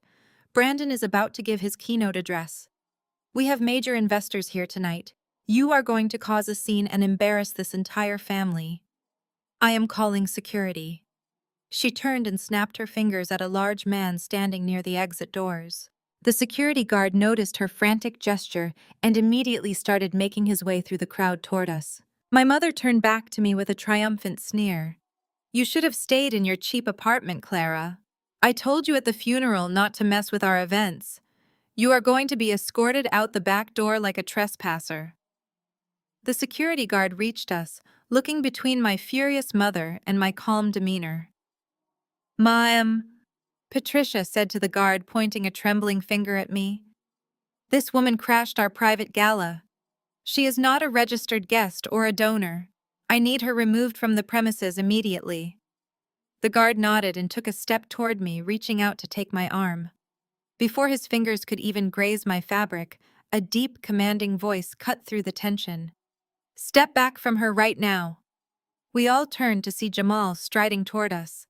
My brother-in-law looked immaculate in a custom-tailored tuxedo, but his face was set in lines of pure granite. He stepped smoothly between me and the security guard. "Jamal," Patricia gasped, her voice dropping into a panicked whisper. "What are you doing? She is crashing the event. Get security to throw her out before she ruins Olivia's night." Jamal looked at Patricia with an expression of such profound disgust that my mother actually took a physical step backward. "Clara is not a trespasser," Jamal stated, his voice carrying absolute authority. "She is my personal guest for the evening. As a platinum-tier corporate sponsor and the managing director of the firm handling the foundation accounts, I have full discretion over my table registry. She stays." Patricia opened her mouth to argue, but the words died in her throat. She could not publicly fight the man whose wealth management firm was giving their entire fraudulent enterprise its veneer of legitimacy. Jamal turned to the security guard and dismissed him with a sharp nod. The guard quickly retreated back to his post near the doors, leaving Patricia standing there completely powerless. My mother glared at Jamal, her chest heaving with suppressed rage. "You have no idea what you are doing, Jamal," she hissed. "Richard and Brandon will be furious when they see her in here." "Let them be furious," Jamal replied, his voice devoid of any warmth. "They have bigger things to worry about tonight than the guest list." Patricia spun around and stormed off toward the front of the room, frantically searching the crowd for my father and Brandon. Jamal turned to me and offered his arm. The federal agents are positioned at all 4 exits, he murmured softly so only I could hear. The IRS asset seizure team is waiting in the manager's office downstairs. I took his arm and we began walking toward the front tables. The lights in the ballroom suddenly dimmed, and a spotlight hit the center stage. A hush fell over the crowd as Brandon walked up to the microphone, adjusting his silk tie and preparing to deliver the performance of his life. The trap was officially set, and the countdown to their destruction had reached 0. Brandon cleared his throat and leaned into the microphone. The spotlight caught the subtle sheen of his expensive custom-tailored suit. He looked out over the sea of wealthy donors with perfectly practiced melancholy. He took a deep breath and began speaking in a hushed, emotional tone that immediately captured the room. He talked about how a father's pure love is supposed to shield a child from the cruelties of the outside world. He described sitting by Leo's bed and watching his brave little boy fight a monster no child should face. He reached up and wiped a non-existent tear from his cheek. The performance was nauseatingly flawless. He spoke about sleepless nights and the agonizing helplessness of watching a child fade away. He claimed that establishing the Leo Hope Foundation was his only way of finding light in the darkest chapter of his life. He paused, letting the silence stretch across the grand ballroom. I watched him from my table near the front, feeling a cold knot of pure disgust twisting in my stomach. The sheer audacity of his lies was breathtaking. He had never spent a single sleepless night by Leo's hospital bed. He had surrendered his medical custody and laughed at me from a ski lodge in Aspen while our son took his final breaths. Now he was standing on a stage, bathed in a warm spotlight, leveraging that very same tragedy to solicit millions of dollars. He gestured toward the giant glossy banners featuring my son's stolen photographs. He urged the audience to look into Leo's eyes and find the generosity to fund pediatric cancer research. He asked the real estate moguls to pledge their highest possible amounts tonight. Brandon raised his hand, signaling the climax of his tragic monologue. He opened his mouth to deliver the final emotional appeal for the $1 million pledge drive. He never got the words out. A sharp screech of audio feedback blasted through the ballroom speakers, causing the guests to flinch and cover their ears. Brandon's microphone went completely dead. He tapped the metal grill with his index finger, a look of deep irritation breaking through his carefully constructed mask of grief. He signaled frantically to the audio engineer at the back of the room. The audio engineer, who was actually an undercover federal agent, simply crossed his arms and ignored the gesture. The grand ballroom fell into an awkward, tense silence. Brandon forced a tight smile and raised his voice, attempting to project across the massive space without amplification.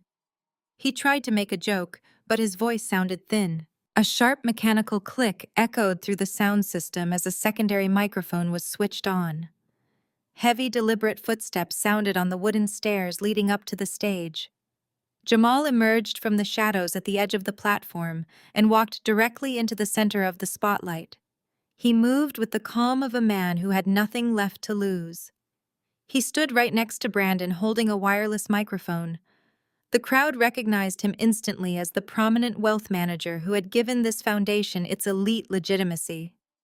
A murmur of confusion rippled through the audience. Brandon stepped back, his eyes darting frantically between Jamal and the audio booth. He reached out to grab Jamal's arm, whispering harshly for him to get off the stage. Jamal simply shrugged off Brandon's hand with a look of absolute revulsion. "Good evening, everyone," Jamal said, his voice booming through the audio system. The ballroom fell instantly silent. "My name is Jamal, and I am a senior director at Apex Wealth Management. Many of you in this room are my personal clients. You trust me to manage your portfolios with rigorous compliance and absolute ethical integrity. I have built my entire career on those principles. Because of my fiduciary duty to you and to the law, I can no longer allow this event to proceed. I am standing here tonight to officially and publicly announce my immediate resignation from any and all involvement with the Leo Hope Foundation. A collective gasp swept through the sea of white silk tables. Brandon lunged forward, trying to snatch the microphone away, but Jamal easily sidestepped him. Jamal raised his free hand, demanding order. He stared out at the wealthy crowd, his eyes burning with fierce, righteous anger. He declared that the foundation they were donating to was not a charity. He announced it was a carefully constructed tax shelter designed to funnel generous contributions directly into the pockets of the directors. He stated that not a single cent of the $5 million raised had gone to pay for Leo's hospital bills. He told the audience that the grieving father standing on stage had paid himself $250,000 in salary, while the child's mother went bankrupt trying to save her son's life. The uproar in the ballroom was immediate and deafening. Wealthy donors were standing up from their tables, pointing and shouting. Richard leapt out of his chair, his face purple with rage, attempting to rush the stage. But Jamal was not finished. He looked down from the platform and locked eyes with his wife Olivia, who was sitting frozen at the head table. She was wearing a diamond necklace paid for by the stolen charity funds. Jamal spoke directly to her, his voice cutting through the rising chaos in the room. He told Olivia that he had spent his entire life building an honorable legacy, and she had casually turned him into an accomplice in a federal wire fraud scheme. He announced clearly and deliberately into the microphone that his lawyers had filed the divorce papers yesterday morning. He stated he refused to spend another second of his life married to a woman who would exploit her own dying nephew to fund her luxury lifestyle. He lowered the microphone, turned his back on Brandon, and walked off the stage, leaving my family exposed to the furious crowd. The furious crowd erupted into an absolute frenzy the moment Jamal descended the stage steps. Wealthy donors who had just written massive checks were standing on their chairs shouting demands for immediate refunds. A prominent city councilman threw his crystal champagne flute against the wall, shattering it into pieces. The elegant winter wonderland aesthetic of the Ritz-Carlton ballroom instantly dissolved into a hostile mob. Richard scrambled onto the platform, his face slick with panic sweat. He grabbed the dead microphone and realized it was useless. He started waving his arms wildly, shouting over the roaring crowd that Jamal was having a severe mental breakdown. Brandon stepped forward, trying to project his booming commercial real estate voice across the cavernous room. He bellowed that the funds were perfectly secure and promised full transparency reports would be issued by morning. He begged the investors to remain calm and trust the foundation. Patricia was darting between the front tables, frantically grabbing the arms of her elite country club friends, pleading with them not to listen to the angry ramblings of a disgruntled husband. Olivia simply collapsed into her chair, sobbing hysterically, as the social elite of Seattle glared at her with profound disgust. Nobody was buying their desperate lies. The financial titans in the room smelled blood in the water. They knew a sinking ship when they saw one, and they wanted their capital returned immediately. Before Richard could scream another empty promise to the rioting investors, the massive mahogany doors at the back of the grand ballroom swung open with a thunderous crash. The heavy wood slammed against the walls, echoing over the shouting crowd. The sudden aggressive noise caused heads to snap toward the entrance. The jazz band had completely abandoned their instruments. The chaotic shouting slowly died down, rolling from the back of the room to the front stage until an eerie, absolute silence gripped the entire venue. I stood perfectly still at the threshold. The harsh hallway light spilled into the dim ballroom, illuminating my emerald green gown. I was no longer the broken, sobbing mother they remembered from the funeral. I was the architect of their complete destruction. Flanking me on both sides were 8 men and women dressed in sharp tactical suits with federal badges clipped to their belts. 4 agents from the Federal Bureau of Investigation and 4 agents from the Internal Revenue Service, Criminal Investigation Division. They moved with a synchronized, terrifying military precision. I took my first step onto the plush carpet. The federal agents matched my pace, forming a tight protective wedge around me. We walked down the center aisle, moving directly toward the stage. The sea of wealthy donors parted instantly, scrambling out of our way and knocking over chairs to give us a wide berth. The air in the room felt impossibly heavy. The rich developers who had previously ignored me now stared with wide, fearful eyes, recognizing the overwhelming authority of the federal government marching through their elite charity gala. I kept my gaze locked dead ahead. I did not look at the elite socialites or the city politicians who had funded this grotesque operation. I stared directly into the eyes of my ex-husband. Brandon stood frozen on the platform. The arrogant swagger had completely vanished from his posture. His custom suit suddenly looked 2 sizes too big, as his shoulders slumped in absolute terror. He realized in that exact moment that his entire luxury existence was over. Richard stumbled backward, knocking over the wooden podium. It crashed onto the stage floor, sending a sharp echo through the silent room. Patricia let out a high-pitched shriek and tried to run toward the side exit. But a plainclothes agent stationed near the kitchen doors stepped into her path and flashed his federal badge, forcing her back into the center of the room. Olivia buried her face in her hands, shaking violently. I reached the very front edge of the grand stage and stopped firmly. The federal agents fanned out instantly, securing every single exit and blocking the perimeter of the platform with their imposing physical presence. The lead federal agent stepped forward, addressing the silent, terrified ballroom. He held up a thick stack of federal warrants. He announced loudly that the Federal Bureau of Investigation and the Internal Revenue Service were executing a coordinated raid on the Leo Hope Foundation. He declared the luxurious ballroom an active federal crime scene and ordered every single person to remain exactly where they were standing immediately. The sharp gasps from the elite crowd were entirely audible. Brandon fell to his knees on the stage, his hands trembling uncontrollably.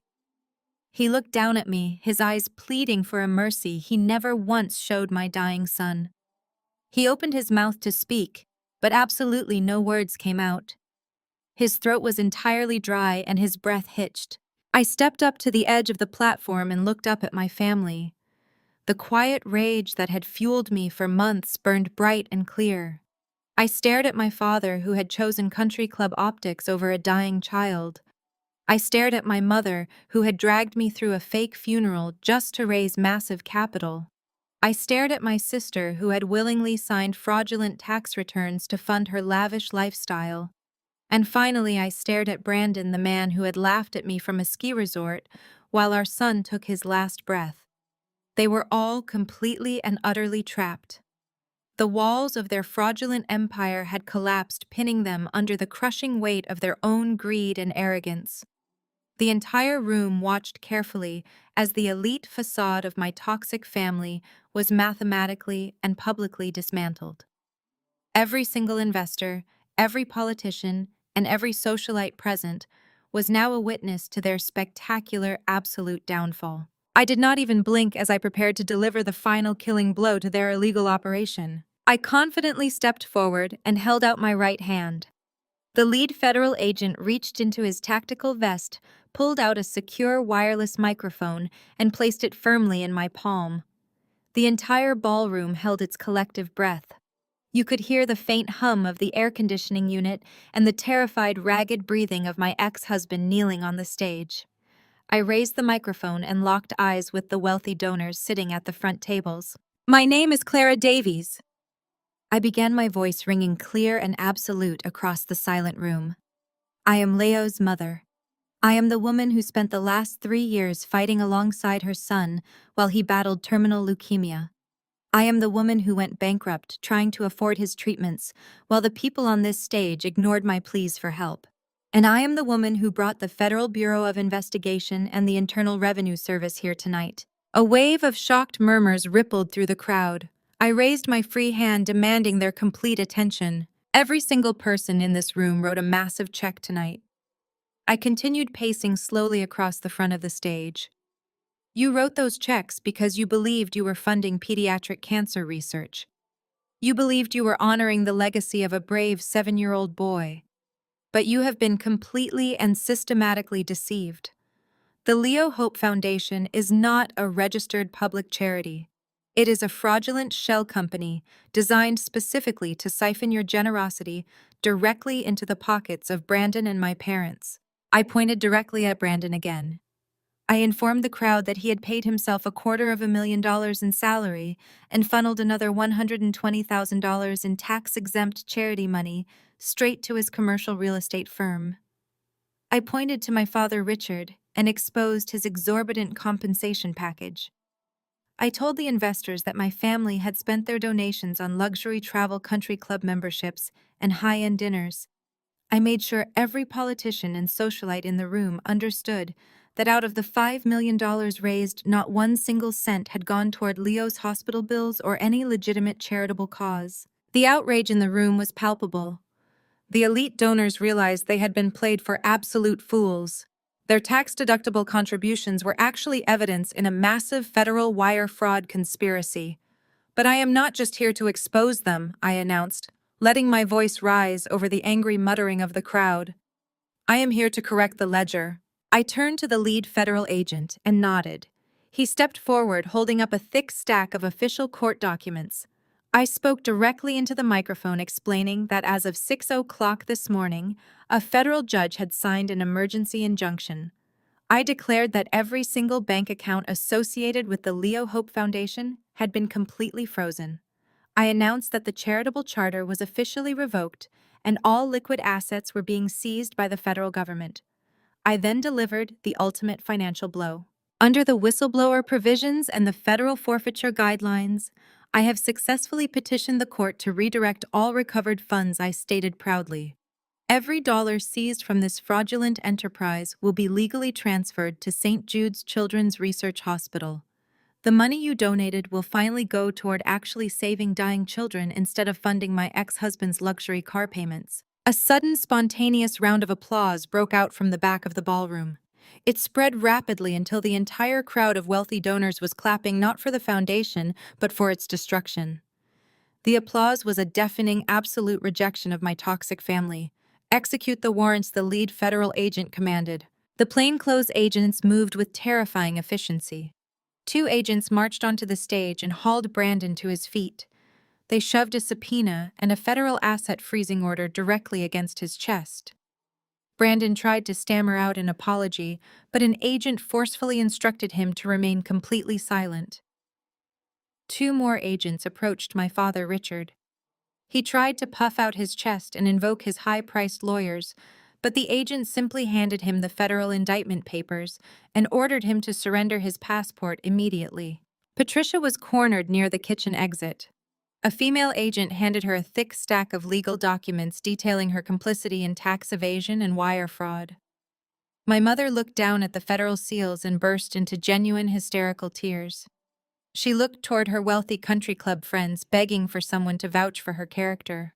The social execution was absolute. The mayor turned his back on Patricia and briskly walked out the side door. The wives of the real estate developers shielded their faces and hurried away from the disgraced matriarch. The city councilman, who had been laughing with her just minutes ago, actively directed the federal agents toward her hiding spot. The elite society of Seattle completely excommunicated my family in real time. They were radioactive. Nobody wanted to be caught in the splash zone of a major federal financial crime.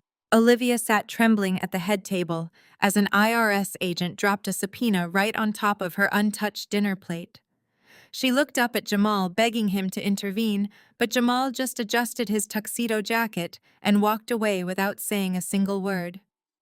He joined me near the front of the stage, standing quietly as the federal agents finished serving the papers. The ballroom emptied. The massive glossy banners featuring my son's stolen photos were permanently confiscated by the government as physical evidence. Brandon, Richard, Patricia, and Olivia were detained together in the exact center of the empty room, completely surrounded by flashing federal badges and crushed under the massive weight of their total, absolute ruin. They were completely ruined forever. The dawn brought absolute devastation. The very next morning, the federal hammer swung down with crushing administrative force. Brandon was arrested at his luxury downtown condo before he could even pack a bag. The Federal Bureau of Investigation did not offer him the courtesy of a quiet surrender. They escorted him out in handcuffs, right past his wealthy neighbors, and directly into a federal holding cell. His arrogant swagger was entirely erased, replaced by the terrified realization that he was no longer a protected member of the elite class. He was just another white-collar criminal facing 20 years. The immediate fallout for his commercial real estate empire was catastrophic and instantaneous. His senior partners, the same men who had written $50,000 checks to his fraudulent charity, convened an emergency board meeting by noon. They voted unanimously to strip Brandon of his equity and permanently expel him from the firm. Every single corporate client severed their contracts within 48 hours. The commercial lease for his office space, the one subsidized by stolen charity funds, was immediately terminated. The bank moved to repossess his midnight black Tesla and initiated foreclosure proceedings on his luxury condo. His entire identity was built on financial leverage and social optics, and I had mathematically dismantled both. Brandon attempted to call me from the federal detention center, begging for a negotiated settlement. I did not answer the phone. I simply forwarded the voicemail to my lawyer and added it to the mounting pile of evidence against him. He was completely bankrupt, stripped of his professional licenses, and staring down the barrel of a massive federal indictment. The man who had laughed at me from Aspen while our son took his final breaths was now sitting in a concrete cell wearing a standard-issue orange jumpsuit. My parents, Richard and Patricia, experienced a different but equally devastating type of execution. Their punishment was highly social and ruthlessly public. The morning after the gala, the board of directors at their exclusive country club held a special session. They voted to revoke my parents' lifetime membership, effective immediately, citing the morality clause in the club bylaws. The formal expulsion letter was delivered by courier directly to their sprawling suburban estate. Patricia attempted to show up at her weekly charity luncheon, pretending the federal raid was a massive misunderstanding. The hostess literally shut the front door in her face. The socialite community of Seattle operates on a strict currency of reputation, and my parents' accounts were entirely overdrawn. Their wealthy friends blocked their phone numbers and deleted their photos from social media profiles, erasing their existence from the elite circles they valued more than their own daughter. The financial destruction of my parents followed swiftly behind their social exile. The Internal Revenue Service did not just freeze the fraudulent charity accounts. They placed massive federal tax liens on Richard's personal investment portfolios and filed seizure orders against their primary residence. My father had used his own corporate accounts to funnel the stolen money, believing his wealth management connections would shield him from scrutiny. He severely underestimated the absolute reach of federal financial regulators. Richard and Patricia were officially charged with conspiracy to commit wire fraud and massive tax evasion. The federal prosecutors offered no leniency and no plea deals. They were looking at a minimum of 10 years in a federal penitentiary. My mother, the woman who had criticized my cheap apartment and forced me to wear a restrictive morning dress, was now desperately trying to sell her designer handbags online, just to afford a mid-tier defense attorney. Olivia faced her own unique brand of absolute ruin. For her entire adult life, she had floated on the financial support of our parents and the massive income of her husband. She had never held a real job, relying entirely on her status as the golden child to fund her luxury lifestyle. Jamal did exactly what he promised. He filed the divorce papers on Monday morning and immediately severed all her access to his wealth management accounts.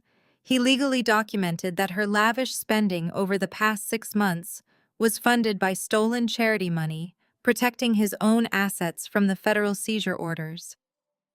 Olivia was left completely penniless.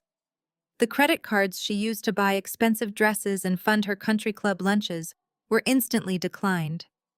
She tried to move back into my parents' suburban estate, but federal agents had already cordoned off the property for asset evaluation and seizure. With no money, no husband, and no parents to bail her out, Olivia was forced to pack her designer clothes into trash bags and rent a cheap motel room on the outskirts of the city. She had no marketable skills and a glaring gap on her resume. To make matters infinitely worse, her signature was all over the fraudulent tax returns. She had willingly signed the federal documents to secure her position as a foundation director, completely oblivious to the legal liability she was assuming. The federal prosecutors indicted her as a co-conspirator. The golden child who had posted fake performative grief on social media using stolen photos of my dying son was now begging public defenders to take her case. Her elite friends abandoned her the moment Jamal publicly exposed her crimes on the gala stage. She was entirely alone, trapped in a cheap motel and facing federal prison. I watched their spectacular collapse from the quiet safety of my apartment. I felt absolutely no pity. I am a data analyst, and I viewed their destruction purely as a corrected mathematical equation. They stole $5 million using the tragedy of a dying boy. The universe demanded balance, and the federal government was merely the instrument of that correction. Every desperate text message they sent me went entirely unanswered. Every frantic voicemail begging for mercy was immediately archived as evidence. They were finally experiencing the exact same absolute helplessness they had once forced upon me. The winter storm hit Seattle exactly 1 week after the gala. The sky was the color of bruised iron, and the rain fell in heavy, relentless sheets, hammering against the windows of my new apartment. I had moved 3 days ago using my corporate bonus to secure a quiet, secure unit in a building with a doorman and restricted elevator access. The new space was small but pristine, a sanctuary I had built specifically to protect my peace and my twin children. Noah and Emma were asleep in the next room, completely insulated from the absolute destruction raining down on the rest of my biological family. I sat on the sofa with my laptop open, reviewing the latest status updates from David Vance. The legal fallout was progressing with terrifying efficiency. The civil suits were officially filed, and the federal asset seizure orders were fully executed. The Internal Revenue Service had mathematically dismantled Richard's investment portfolios, tracing the stolen charity funds through a labyrinth of shell accounts and offshore holdings. The commercial real estate firm had formally ousted Brandon, leaving him financially destitute and publicly disgraced. Olivia was residing in a budget motel, frantically calling public defenders because no reputable law firm would touch a federal fraud case without a massive upfront retainer. They were entirely cornered, trapped in the wreckage of their own arrogant deception. I felt no pity. I felt no hesitation. I simply watched the data points align, completing the sequence of justice I had meticulously engineered. I closed my laptop and walked to the window, watching the rain lash against the glass. The storm outside matched the cold, absolute resolve inside my chest. Then the intercom on the wall buzzed. I frowned, checking the time. It was past 9 at night. I pressed the communication button, and the doorman's voice crackled through the speaker. He apologized for the late interruption and informed me that 3 individuals were standing in the lobby demanding to see me. He stated they were completely soaked from the rain and refusing to leave despite his warnings. He asked if I wanted him to call the police. I knew instantly who was waiting downstairs. The desperate audacity of their arrival was entirely predictable. They had exhausted all legal avenues and realized their only remaining option was to weaponize emotional manipulation. I instructed the doorman to let them up but to stand by with building security. I walked to the front door and unlocked the deadbolt, leaving the security chain engaged. A moment later, heavy, frantic knocking echoed through the hallway. I opened the door slightly, peering through the narrow gap. The sight before me was a stark, undeniable testament to their complete and total ruin. Richard, Patricia, and Olivia stood shivering in the hallway. They were completely soaked, the heavy winter rain having ruined their expensive coats and washed away their carefully constructed high society facades. Richard looked 10 years older, his shoulders hunched and his eyes wide with desperate panic. Patricia was weeping openly, her makeup smeared and running down her face in dark streaks. Olivia stood slightly behind them, clutching her purse, her usual arrogance entirely erased. They looked exactly like what they were, individuals who had lost absolutely everything. "Clara!" Patricia gasped, her voice cracking as she reached a trembling hand toward the doorframe. "Please, you have to listen to us. You have to stop this." I did not move. I did not open the door any further. I simply looked at them, my expression perfectly neutral. The silence stretched between us, thick and suffocating. Please, Clara. Richard pleaded, his voice shaking violently. The federal prosecutors are pushing for maximum sentences. They froze all my accounts. I cannot even afford to retain legal counsel. We are going to lose the house. We are going to lose our freedom. You have to call your lawyers and drop the civil suits. You have to tell the federal agents you misunderstood the financial structure of the foundation. I stared at the man who had laughed at my medical debt, the man who had used my dying son as a marketing tool to boost his country club status. I told him quietly and firmly that I misunderstood absolutely nothing. I stated that the financial structure was a federal crime, and the data clearly proved they actively conspired to steal millions of dollars while watching my child die. Olivia stepped forward, her voice rising in a panicked wail. Clara Jamal took everything. I have nothing left. I am sleeping in a motel. If you do not ask the prosecutors for leniency, they are going to put me in a federal prison. I am your sister. You cannot let them do this to me. I looked at my sister, the golden child, who had willingly signed fraudulent tax returns to fund her luxury lifestyle. I reminded her that she was an adult who made deliberate, calculated choices to participate in a wire fraud scheme. I told her that federal prison was the direct consequence of those choices, and I had absolutely zero power or inclination to intervene on her behalf. Patricia pressed her face against the narrow opening of the door, sobbing hysterically.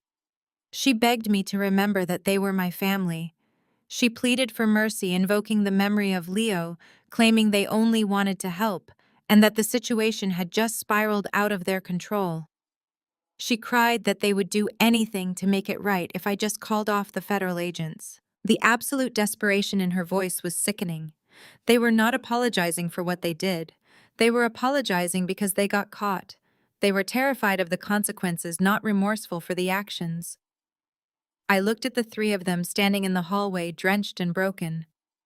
I thought about the night Leo was dying in the intensive care unit. I thought about the desperation in my own voice when I begged them to watch the twins.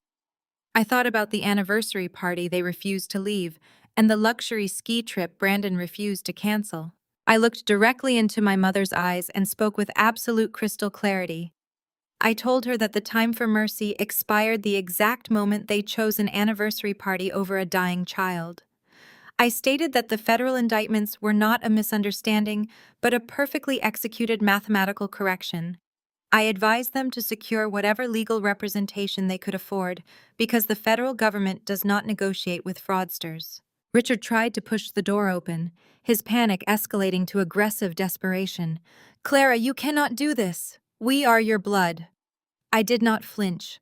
I pushed the door firmly against his hand, my gaze never wavering.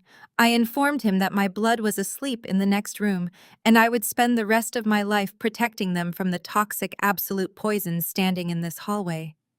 I told them to leave immediately before building security dragged them out. Patricia let out a guttural wail, and Olivia sank against the wall, defeated. I did not wait for them to process the finality of my words. I simply pushed the heavy wooden door shut. The click of the lock engaging echoed through the silent apartment. I stood there for a moment, listening to their muffled sobs through the wood. I felt no guilt. I felt no hesitation. The quiet rage that had fueled me for months was completely gone, replaced by a profound, absolute peace. I turned away from the door and walked back to my living room, ready to watch the final domino fall. Clara's heartbreaking journey illustrates a profound and often difficult truth: sharing DNA does not automatically guarantee love, loyalty, or safety.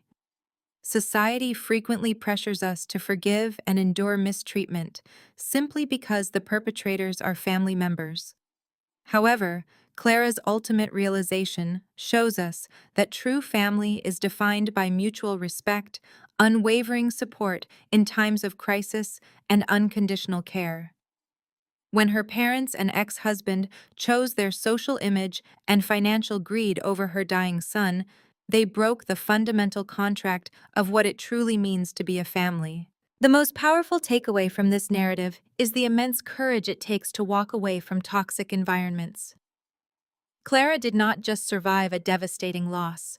She transformed her profound grief and quiet rage into a protective shield for her surviving children. Setting firm, unapologetic boundaries is not an act of cruelty or vengeance. It is a vital act of self-preservation. Clara's resolute decision to finally close the door on her abusers teaches us that we do not have to accept scraps of affection or tolerate manipulation to avoid feeling alone. Healing begins the exact moment we stop trying to fix people who are entirely committed to hurting us. Ultimately, Clara found her peace not just by orchestrating the legal dismantling of a corrupt scheme, but by reclaiming her own narrative. True justice was taking back her power, honoring Leo's memory, and redefining her life on her own terms. We are never permanently bound by the limitations or the cruelty of those who failed us. If you find yourself draining your own energy to appease a toxic environment, take a step back today to evaluate your worth and start drawing the boundaries necessary to protect your peace.